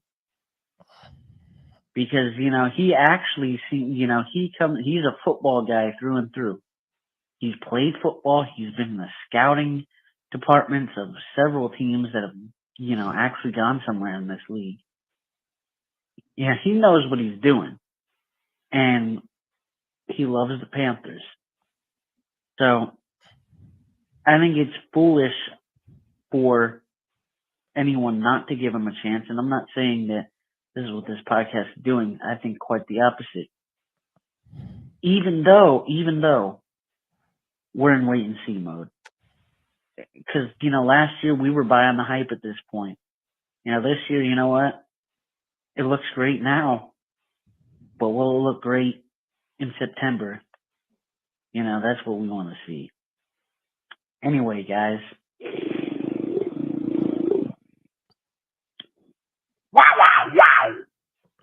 Wow. Thank you very much. Wakanda forever.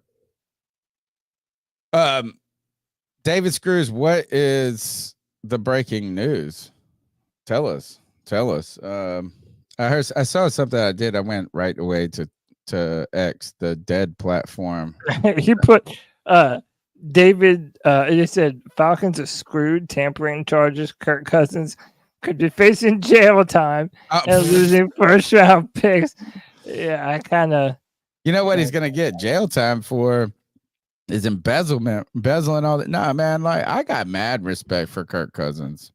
Kirk. Dude, I always say his name, Kirk Cousins.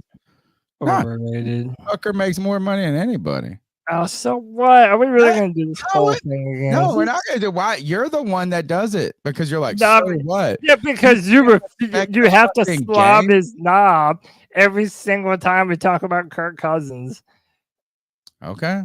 Well, guess what? For someone that had to borrow money tonight, I got respect. You could probably throw a football just as far as Kirk Cousins. No, I could not at all, dude. This guy, you are way underestimating him. All right, let's keep rocking through the show. We still got a couple more minutes to get some calls in. 252-228-5098. Smash the thumbs up button, subscribe. Longest running Panthers podcast. Really great conversation going on, particularly in the chat. Thank you guys for your time and hanging out with us tonight. It really means a lot. The Panthers, and when it comes to the national media, guys, have been taking a drumming. CK, your guy, Pat McAfee. Yeah. He said this at one point. He said, I didn't ever expect this to be a Carolina Panthers show. But then they just talk it shit. I am irritated by the shit talking about the Carolina Panthers. Why are finally, we always say we don't want to get any media attention. And now we're just getting all the media. This is it. Well, go ahead, CK. It is irritating because what is happening, and again, the problem that you run into is a lot of even our own reporters. I'm not going to go into that whole thing because the whole thing. I know. Have flamed this fire, right? They've added gasoline to it at a national level and really taken out of context a lot of the circumstances surrounding, for instance, the Brian Burns trade, all of that stuff. All they can talk about is the fact that we were offered, reportedly, not even confirmed, we were offered 2 firsts for Brian Burns, right? When he was in his rookie contract, and somehow that's equivalent to our trade for him for a 2nd round pick. But it's an unreal thought process that these people don't have an ability to draw connections. Again, you run into this with any mainstream media. You're learning about it, every single day you see it. I saw it with, for instance, Elon Musk when they had the SpaceX rocket that just launched in a historic fashion, largest thing to ever orbit the United States, or the entire Earth rather. And their headline was likely burned up on re-entry. That was their headline. Like, it wasn't like history making thing that just took place, right? There was never going to be a successful re-entry of this. It was never. It doesn't get clicks. It doesn't get. I know. But also, but let's be real, boys. What do we expect? The Panthers have been the worst team in football for 5 years, and now all of our blunders are on this giant stage because we have this braggadocious owner from Pittsburgh who feels like he's been such a savior to the Charlotte area for bringing music back.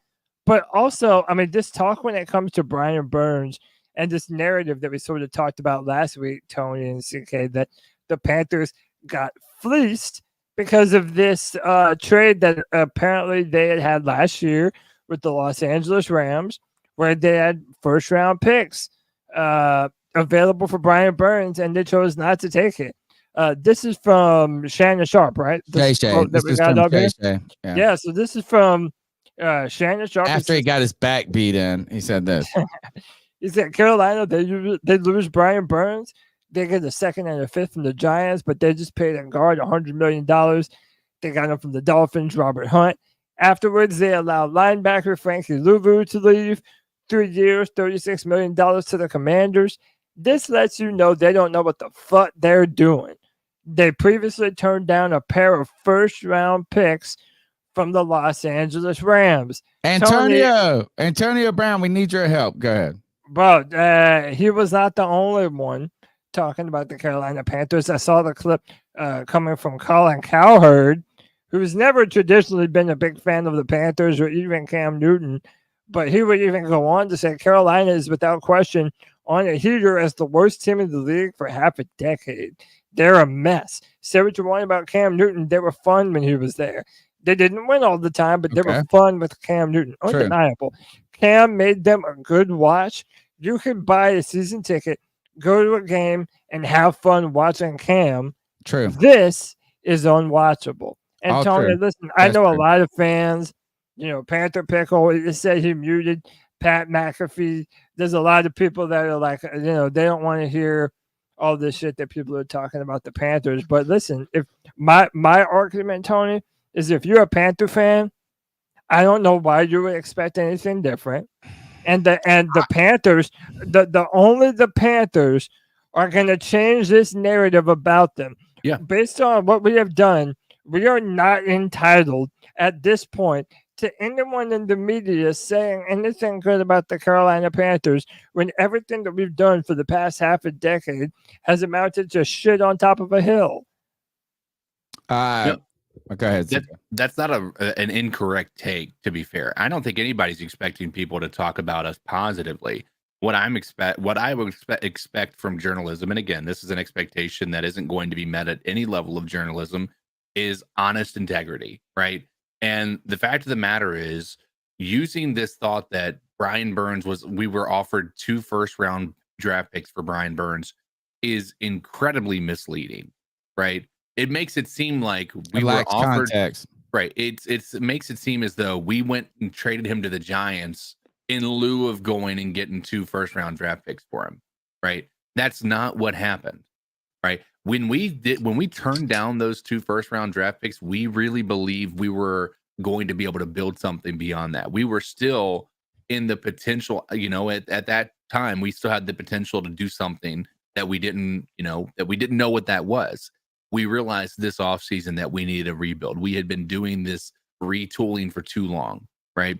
The situation changed. This is not Brian Burns has never been, in all honesty, even at his best, never has he been worth 2 first-round draft picks.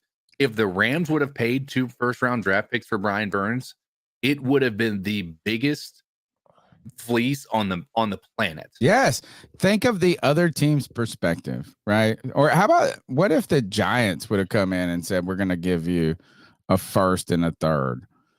Think about how ridiculous that would be from their perspective. I want to look, and I understand a lot of people not fans of Colin Cowherd. I respect his game, though, right?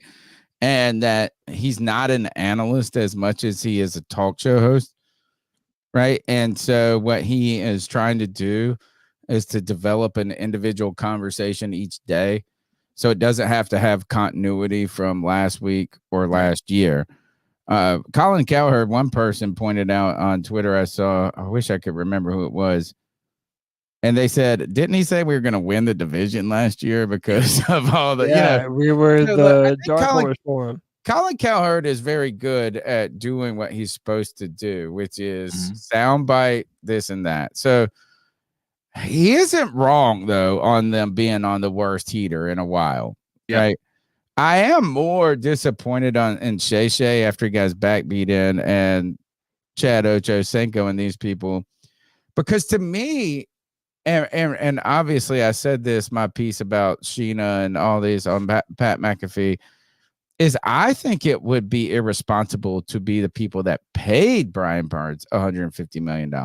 Yeah. And whether or not that Brian Burns is worth that money in your eyes, is that the right move for the Carolina Panthers? But you know what? That news doesn't sell. That news doesn't make fun discussion. And so I, again, can say that Brian Burns, somebody else can pay him $150 million, but it's not the right move for the Carolina Panthers. And I think throwing Robert Hunt out there for $100 million deal, when you think of what $100 million to $150 million is that, yeah, $100 million sounds like a lot, but what is that? What is CK? Help me with the math. That's $50 million. Is what, 50% more? His is 50% higher, but here's the thing. Here's the better equivalent. We have 2 stud guards that we signed for the same price that we would have had to keep Brian Burns. Right. And guess what? That doesn't, and Brian Burns doesn't help Bryce Young. And I just feel, look, as I understand the media needing to do this, but this is where we have to continue to be as, and what I do as a teacher and what I believe is this, and because I'm a historian, I teach history, and a lot of the game has changed since the advent of the internet, right? When I went to college, it was before the internet was just so accessible that it was faster to look up a phone number in the phone book in 1999 than it was on the internet. But that day has changed. So what now I really like to teach my students is it's not about like retaining information. It's about being able to sift through an insane amount of data in a meaningful and valuable way, right? And so what we have to do, instead of overall lecturing these people as being shitty, we have to continue to help think about how to think about these points and to not be baited into this, and understanding that Sheena's got 45 seconds with Pat McAfee. And guess what doesn't make fun? Is talking about the context of that and setting it up for 4 minutes. But one of the things I do hate, Tony, is the hypocrisy, because everyone in the media last year, almost to a T, a lot of the people that were very apologetic for Bryce Young having a bad rookie season, they all said the same thing, that Bryce has no help at wide receiver and that his offensive line is shit. Greg Olsen literally went on TV and said that you could not do a proper evaluation of Bryce Young under those circumstances last year. So, okay, what do the Panthers do? They go out, they get another wide receiver and offload Dante Jackson, and they spend a lot of money on 2 guards that are some of the best pass protecting guards that were on the market in free agency. And what are they meant to do, Cody? Are they meant to help the defense get better? Or are they meant to help protect and make the most important position on your team be successful? Ding, ding, ding, ding, ding. Right. That's the one. And I just hate the hypocrisy, man, because it's like with the Panthers, you're damned if you do. You're damned if you don't. It would have been irresponsible to pay Brian Burns, folks. Irresponsible. We've been saying that has nothing to do about Brian Burns. Take him out of the equation. Take the player out of the equation.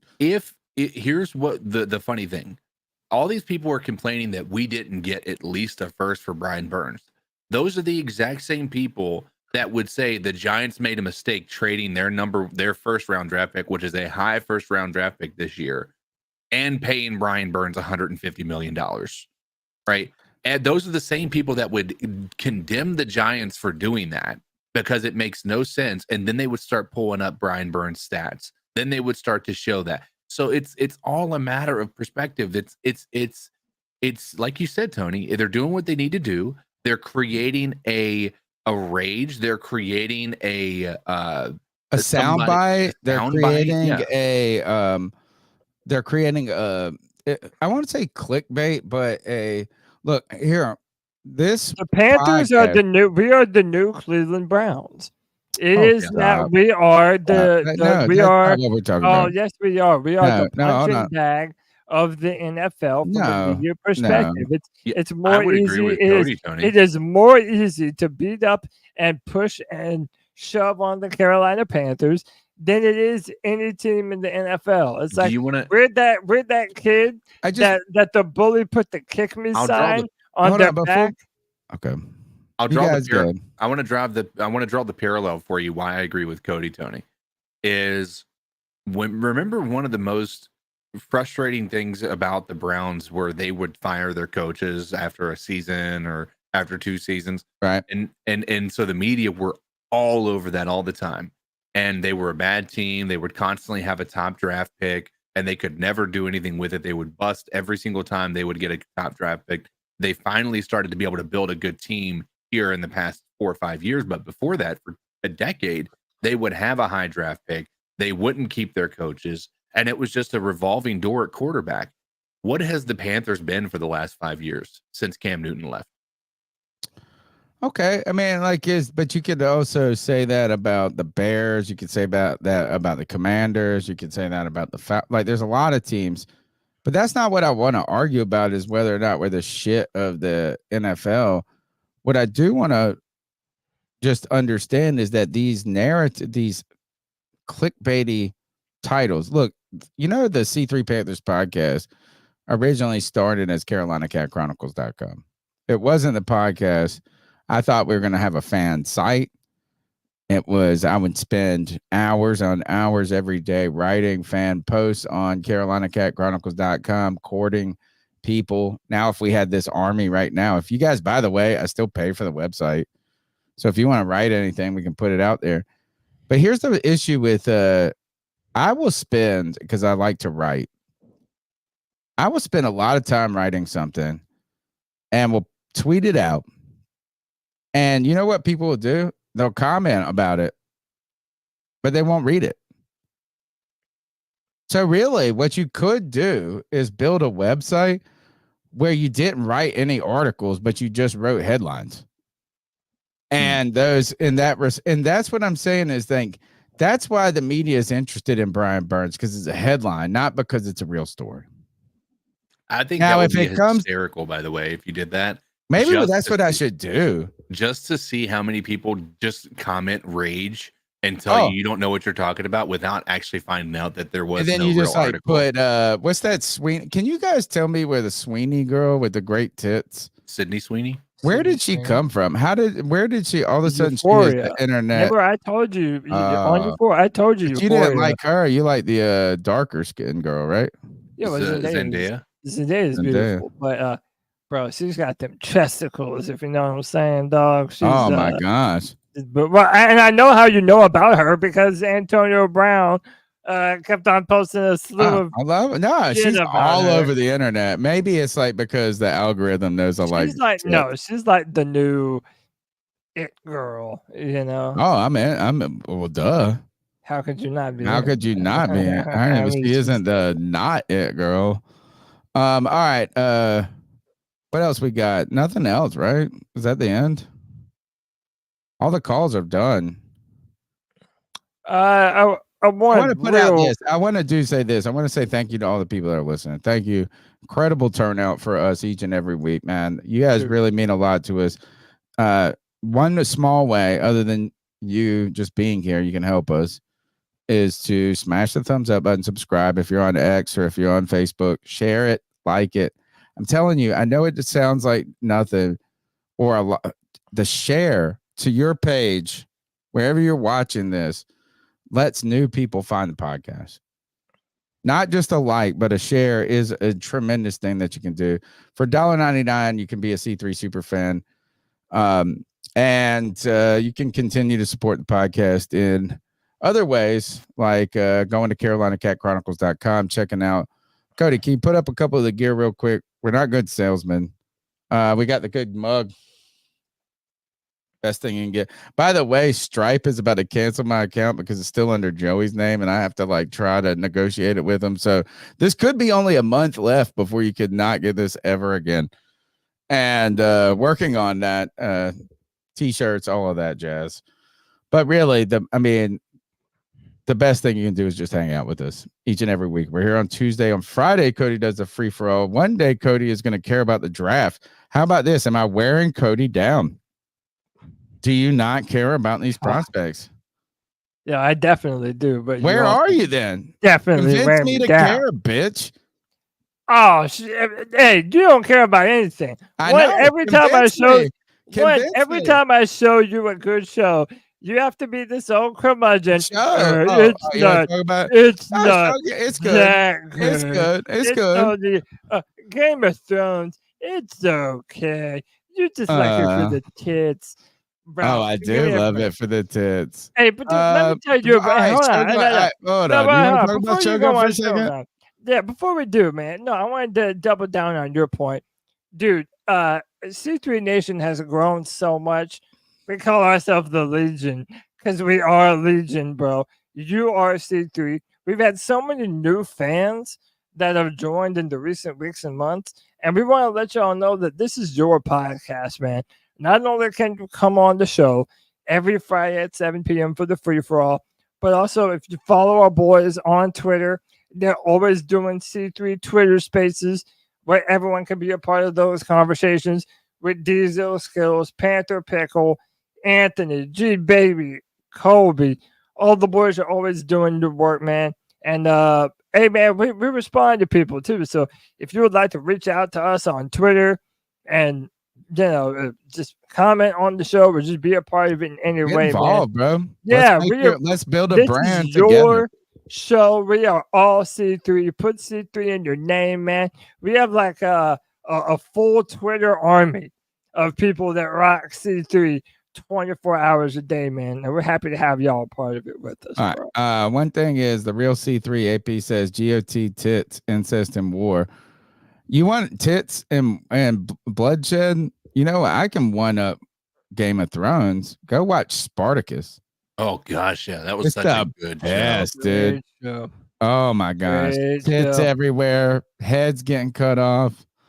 One time when it first came out, I found it and I don't know how I stumbled across. I was like, and I was like, oh, this show's awesome. And I said, Miranda, I asked my wife to watch. I said, and we watched one episode. And she goes, well, I guess I know why you like it. It's just fucking and people getting killed. And then be honest. You liked all of the giant schlongs that were in that show. Duh. That was your favorite part. Oh my Dude, I God. watched it just because I knew that the lead actor died like shortly after season 2 or something like that. Well, actually, so it was the way it happened is He the got first cancer. season went down and it was fucking incredible. And he was awesome. He was he got like lymphoma cancer. They had to postpone the development of it. So they then did a prequel, which was fucking tremendous. Was that Blood and Sand? Is what yeah, they called it or something like that? Yeah, it was so good.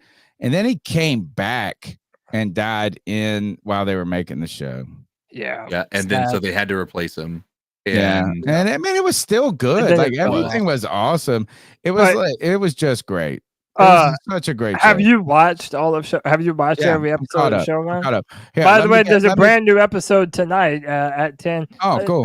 I even upgraded my Hulu to get rid of all the fucking commercials. Oh, God. Because I'm like so tired of commercials. Okay, we can't tell them about the real truth. We can't say it aloud because it's special.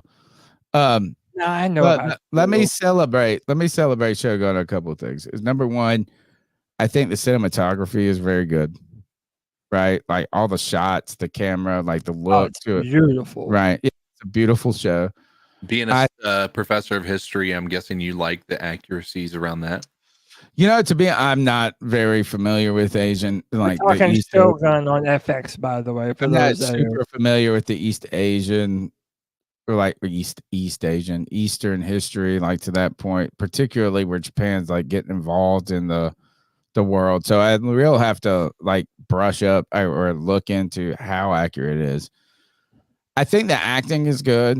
You know, I think it's pretty. I mean, I just thought when you said it's like, it's good. It's very good.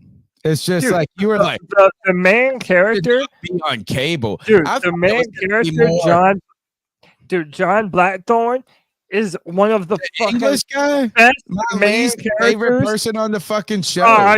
You have no taste. He is the best fucking main character of a show that I've seen in forever. The fact that he's so adverse to that world, like he's so turned off by the Japanese culture, and he has this mission. Why would he be turned off by the Japanese culture? And first of all, I love this culture that sends courtesans into your bedroom. This is where I need to belong. They killed a baby because his father committed a sin against their Lord. There's some crazy Who killed shit. the baby? Not the English guy. No, he's talking about the Japanese. He's saying the aversion. He was walking through the village and I saw a guy who was Japanese get his head cut off because he was praying for him. Right, but also for those of you who haven't seen the show, this guy Lord Toranaga, he's basically going to be evicted from this council of all the Japanese high lords, and one of his men goes to bat for him and defends him. And in Japan, you're not supposed to defy your lord, so he had to commit seppuku and end the male line of his family, killing himself and his infant son. And John Blackthorne. Okay, what is that got to do with just like, because you're talking about what about the culture is there to be turned off by? He's a foreigner in a foreign land, and it really juxtaposes. Did you not see that the hot ass wars. girl that just came in and was like, "I got"? They send a girl to They're they're like, distracted by the tits. There's more I than don't just know tits those on the little show. Japanese tits. I haven't seen their little Japanese tits yet. That's where you. Yeah, That there is have been where Japanese tits. you were like, There "Oh, have been this a show plethora of shouldn't even Japanese belong on tits. cable." On this podcast last week, you said it shouldn't even belong on cable. I So thought you're this shit mad was that there weren't enough tits. There were or not more enough heads tits. get cut off or something. I thought it was going to be edgier than you thought when you said that. I mean, dude, for an FX Dude, show, the courtesan set and is really. The Japanese are wild sexually. considering what happened at the end of last week's episode, I'd say it's pretty fucking gnarly. Yeah, But let's go. Do you it's one really of the think highest those? rated I shows. want to know, and CK, why you asked about the historical accuracy. Now, the English did have good long cannons. They were naval powers. They're shooting those cannons with fucking incredible accuracy. I don't know if that's really possible. Well, again, in the show, they talk about how the Portuguese Look, cannons. it's actually, you know what? Promise The QS Portuguese is cannons exactly right. I was he is 100% right. It's when they didn't have karaoke jack off. I was like, this ain't real Eastern I mean, culture. you're a very simple man. You want tits. I'm and you want honest. karaoke I'm messages. honest. Dude, listen. If ever I give a recommendation for a show, you know it's good. And if Tony is like poo-pooing it and being an old Scrooge duck curmudgeon, that's also how you know it's a great fucking show. Check out It's good. It's good. It's good though. I mean, it's enjoyable. I like it. I've been watching it. I like it a lot. I like it a lot. You get to see a time in human history that isn't often shown a lot on television. So it's bad. Can we? I don't know. Fucking can we? Ice some fools up. Thank God. If you say so. All right, ice some fools up. Toughen up. Ice up. Get your act together. Hey man, I'm an honest person, bro. Yeah, and I'm honest that you have no taste.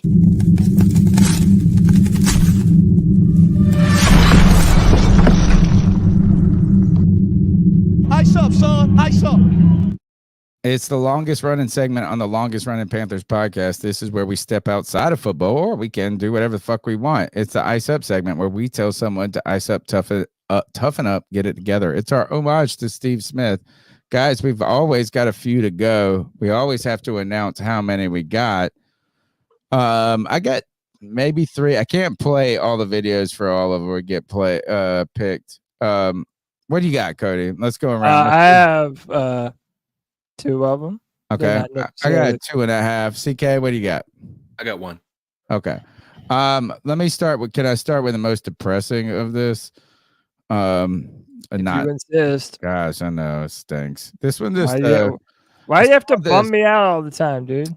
Officials at Texas officials with the Tennessee Titans and Texas A&M have confirmed they are aware of charges and arrest. Blaze Taylor arrested. Now, wait until you see this. I'm gonna share this. I was like, that's what I saw. I was like, all right, saw this tweet about this, whatever. And I don't know why 2 teams that are one college or whatever. Blaze Taylor was arrested Thursday night in Utah on a grand jury indictment of 2 charges of first-degree murder. Taylor, 27, was wanted allegedly for poisoning his girlfriend Jade Benning and her unborn child. Jesus. Worked for the Tennessee Titan organization several years, including 2022 season. Left Nashville to work in Utah State. Son of longtime football FBS running backs coach Trooper Taylor. Blaze Taylor had agreed to join Texas A&M a month earlier. Now, I hope that doesn't bring too many Ray Caruth vibes to the show, but that's some fucking wild ass shit, bro. Yeah. Ice up. Don't poison people and don't poison pregnant. I was not expecting that. Let me just say that when I clicked like first-degree murder, I wasn't like, oh, I just ground up glass and fed it to my pregnant wife for the last month. Yeah. Ice up. Yeah. So my ice up, I never saw this when it originally happened. So I don't know who this guy is, but he was excited. He's a Formula One driver. He wins a race.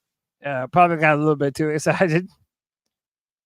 Oh, I saw this. I saw Yeah, this. he shoots it up her skirt. So what are you icing up here? I'm icing up. Is it sexual yeah, assault? in Somebody the, in said the it was moment. sexual assault. Yeah, I mean somebody said that. I don't know, but it's just in the moment. Hey man, that victory lap, or that podium, man, it'll have you I doing got you. I got some you. weird shit. CK, This one. Oh let yeah, you CK want go, back and then we'll bounce around. I'm not used to CK having one. Yeah. This one, I always can't remember if we've done this one either, to be honest with you, but I saw it and I was like, this is gonna be mine. So obviously you have the trends of dancing and all that stuff on these streets now. Let me make sure I got the right one up here. And this one is just it's supposed to be is she like gonna do some what is that where you it's run supposed and to be, jump and flip and stuff? No, this is supposed to be an attractive thing. I don't know what it is. This is not Man, I'm already attractive to excited. me. Yeah. Well, I can tell, Tony. I'm a man of hold on. passion. I'm Italian. I'm a lover. Oh, bitch. And she's not even that hot. I know. Oh, just to do her stupid dance on the fucking I mean, look at car. that roof. Like, I mean, just oh my god, like steps right on the glass. Oh, fucking Look drop. at this. And look, she gets less attract. Look, then you realize she's like fourth. Oh, God. Tony, I told you. I know. Yeah, I would drop kick that bitch. See, I got too many Pabst blue ribbons in me to start that clip, and then I sobered up as fucking walked on my Ferrari. Dude. You're welcome. All right, Tony, you want to go? You want me? Yeah. All right. So this one, I'm not going to play it, but I want to say this is I can't play it because we'll get banged for it. But there was this couple that was all right. So the title of it was passed out and lost their kids. They were on the beach drunk. Oh, I just saw this. I almost picked it. Right. And because I couldn't show it, but look, all of it is fucking ice up gold from top to bottom. I was surprised when the cop walked up to them and they were passed out and the dude just had his arm around her. Like it wasn't like they were. He said there's no hugging on the beach. I was like, Jesus Christ. And then they hit him with there's no drinking on the beach. He's like, I mean, I get that, but no hugging on the beach. But it did get fucked up. They lost their kids while they were passed out drunk. And it just got worse and worse and worse. But when that dude tried to run and like dislocated his shoulders, it was terrible. So I wanted to ice that up. All that is ice up, but I do think hugging should be allowed on the beach. This is my real ice up. And what I want to say is what I'm icing up is that I didn't see the first the comment first, and I'll just tell you what it was. But watch this.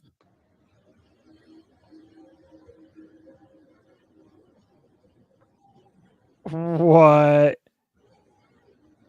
Whoa! Real short that one. Hello. Oh, don't worry, it's still going. It's still going. It's like I got 30 more seconds, dude. That went down to the bitch's small intestine. No, what? like to our ankle. Yeah. What? Oh, nasty. What I'm really mad at is that the horror movie. Oh, I'm mad that Tim Esther said I'm in love. I know the best. I don't know what there's nothing really to ice up here, but more to celebrate is that the very first comment that I saw was now in reverse. And they backed the video up. Dude, I was like, I love the internet. Now in reverse. All right, that's my shit. I'm out. Good. All right. You got one more? Yeah. My last ice up is to adrenaline junkies that actually go out on the ice and do dumb shit. Oh, look at this moron. Are they gonna jump off a mountain? Oh, they are. Oh shit. This is not gonna go well. Oh, There's no flex in. Oh no, no, no, no. He needs He's some just milk. limp. He needs some milk.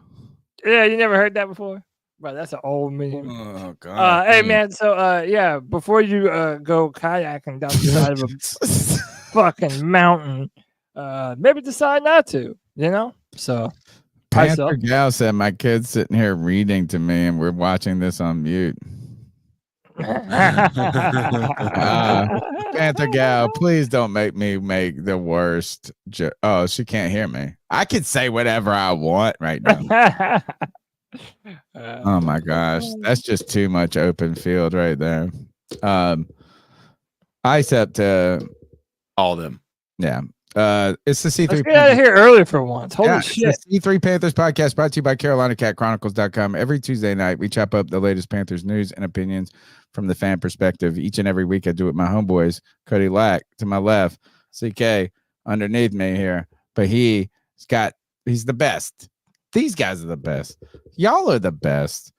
Cody Lack will be back on Friday because you don't care about the draft anymore. And I love it. Take us out of here. No, I care about the draft. We'll be putting out some content for the month. Liar. For the rest of the month. It doesn't matter. Hey, if I don't do it, Lord knows it won't get fucking done. So someone better care about the draft. Yeah, you're damn straight. So it'll get done when I say it gets done. So to give some love, Tony gave me and Cody some love. I'm gonna say, and Tony is a dog. Oh, get us there. C3 Nation. Until next time, keep pounding.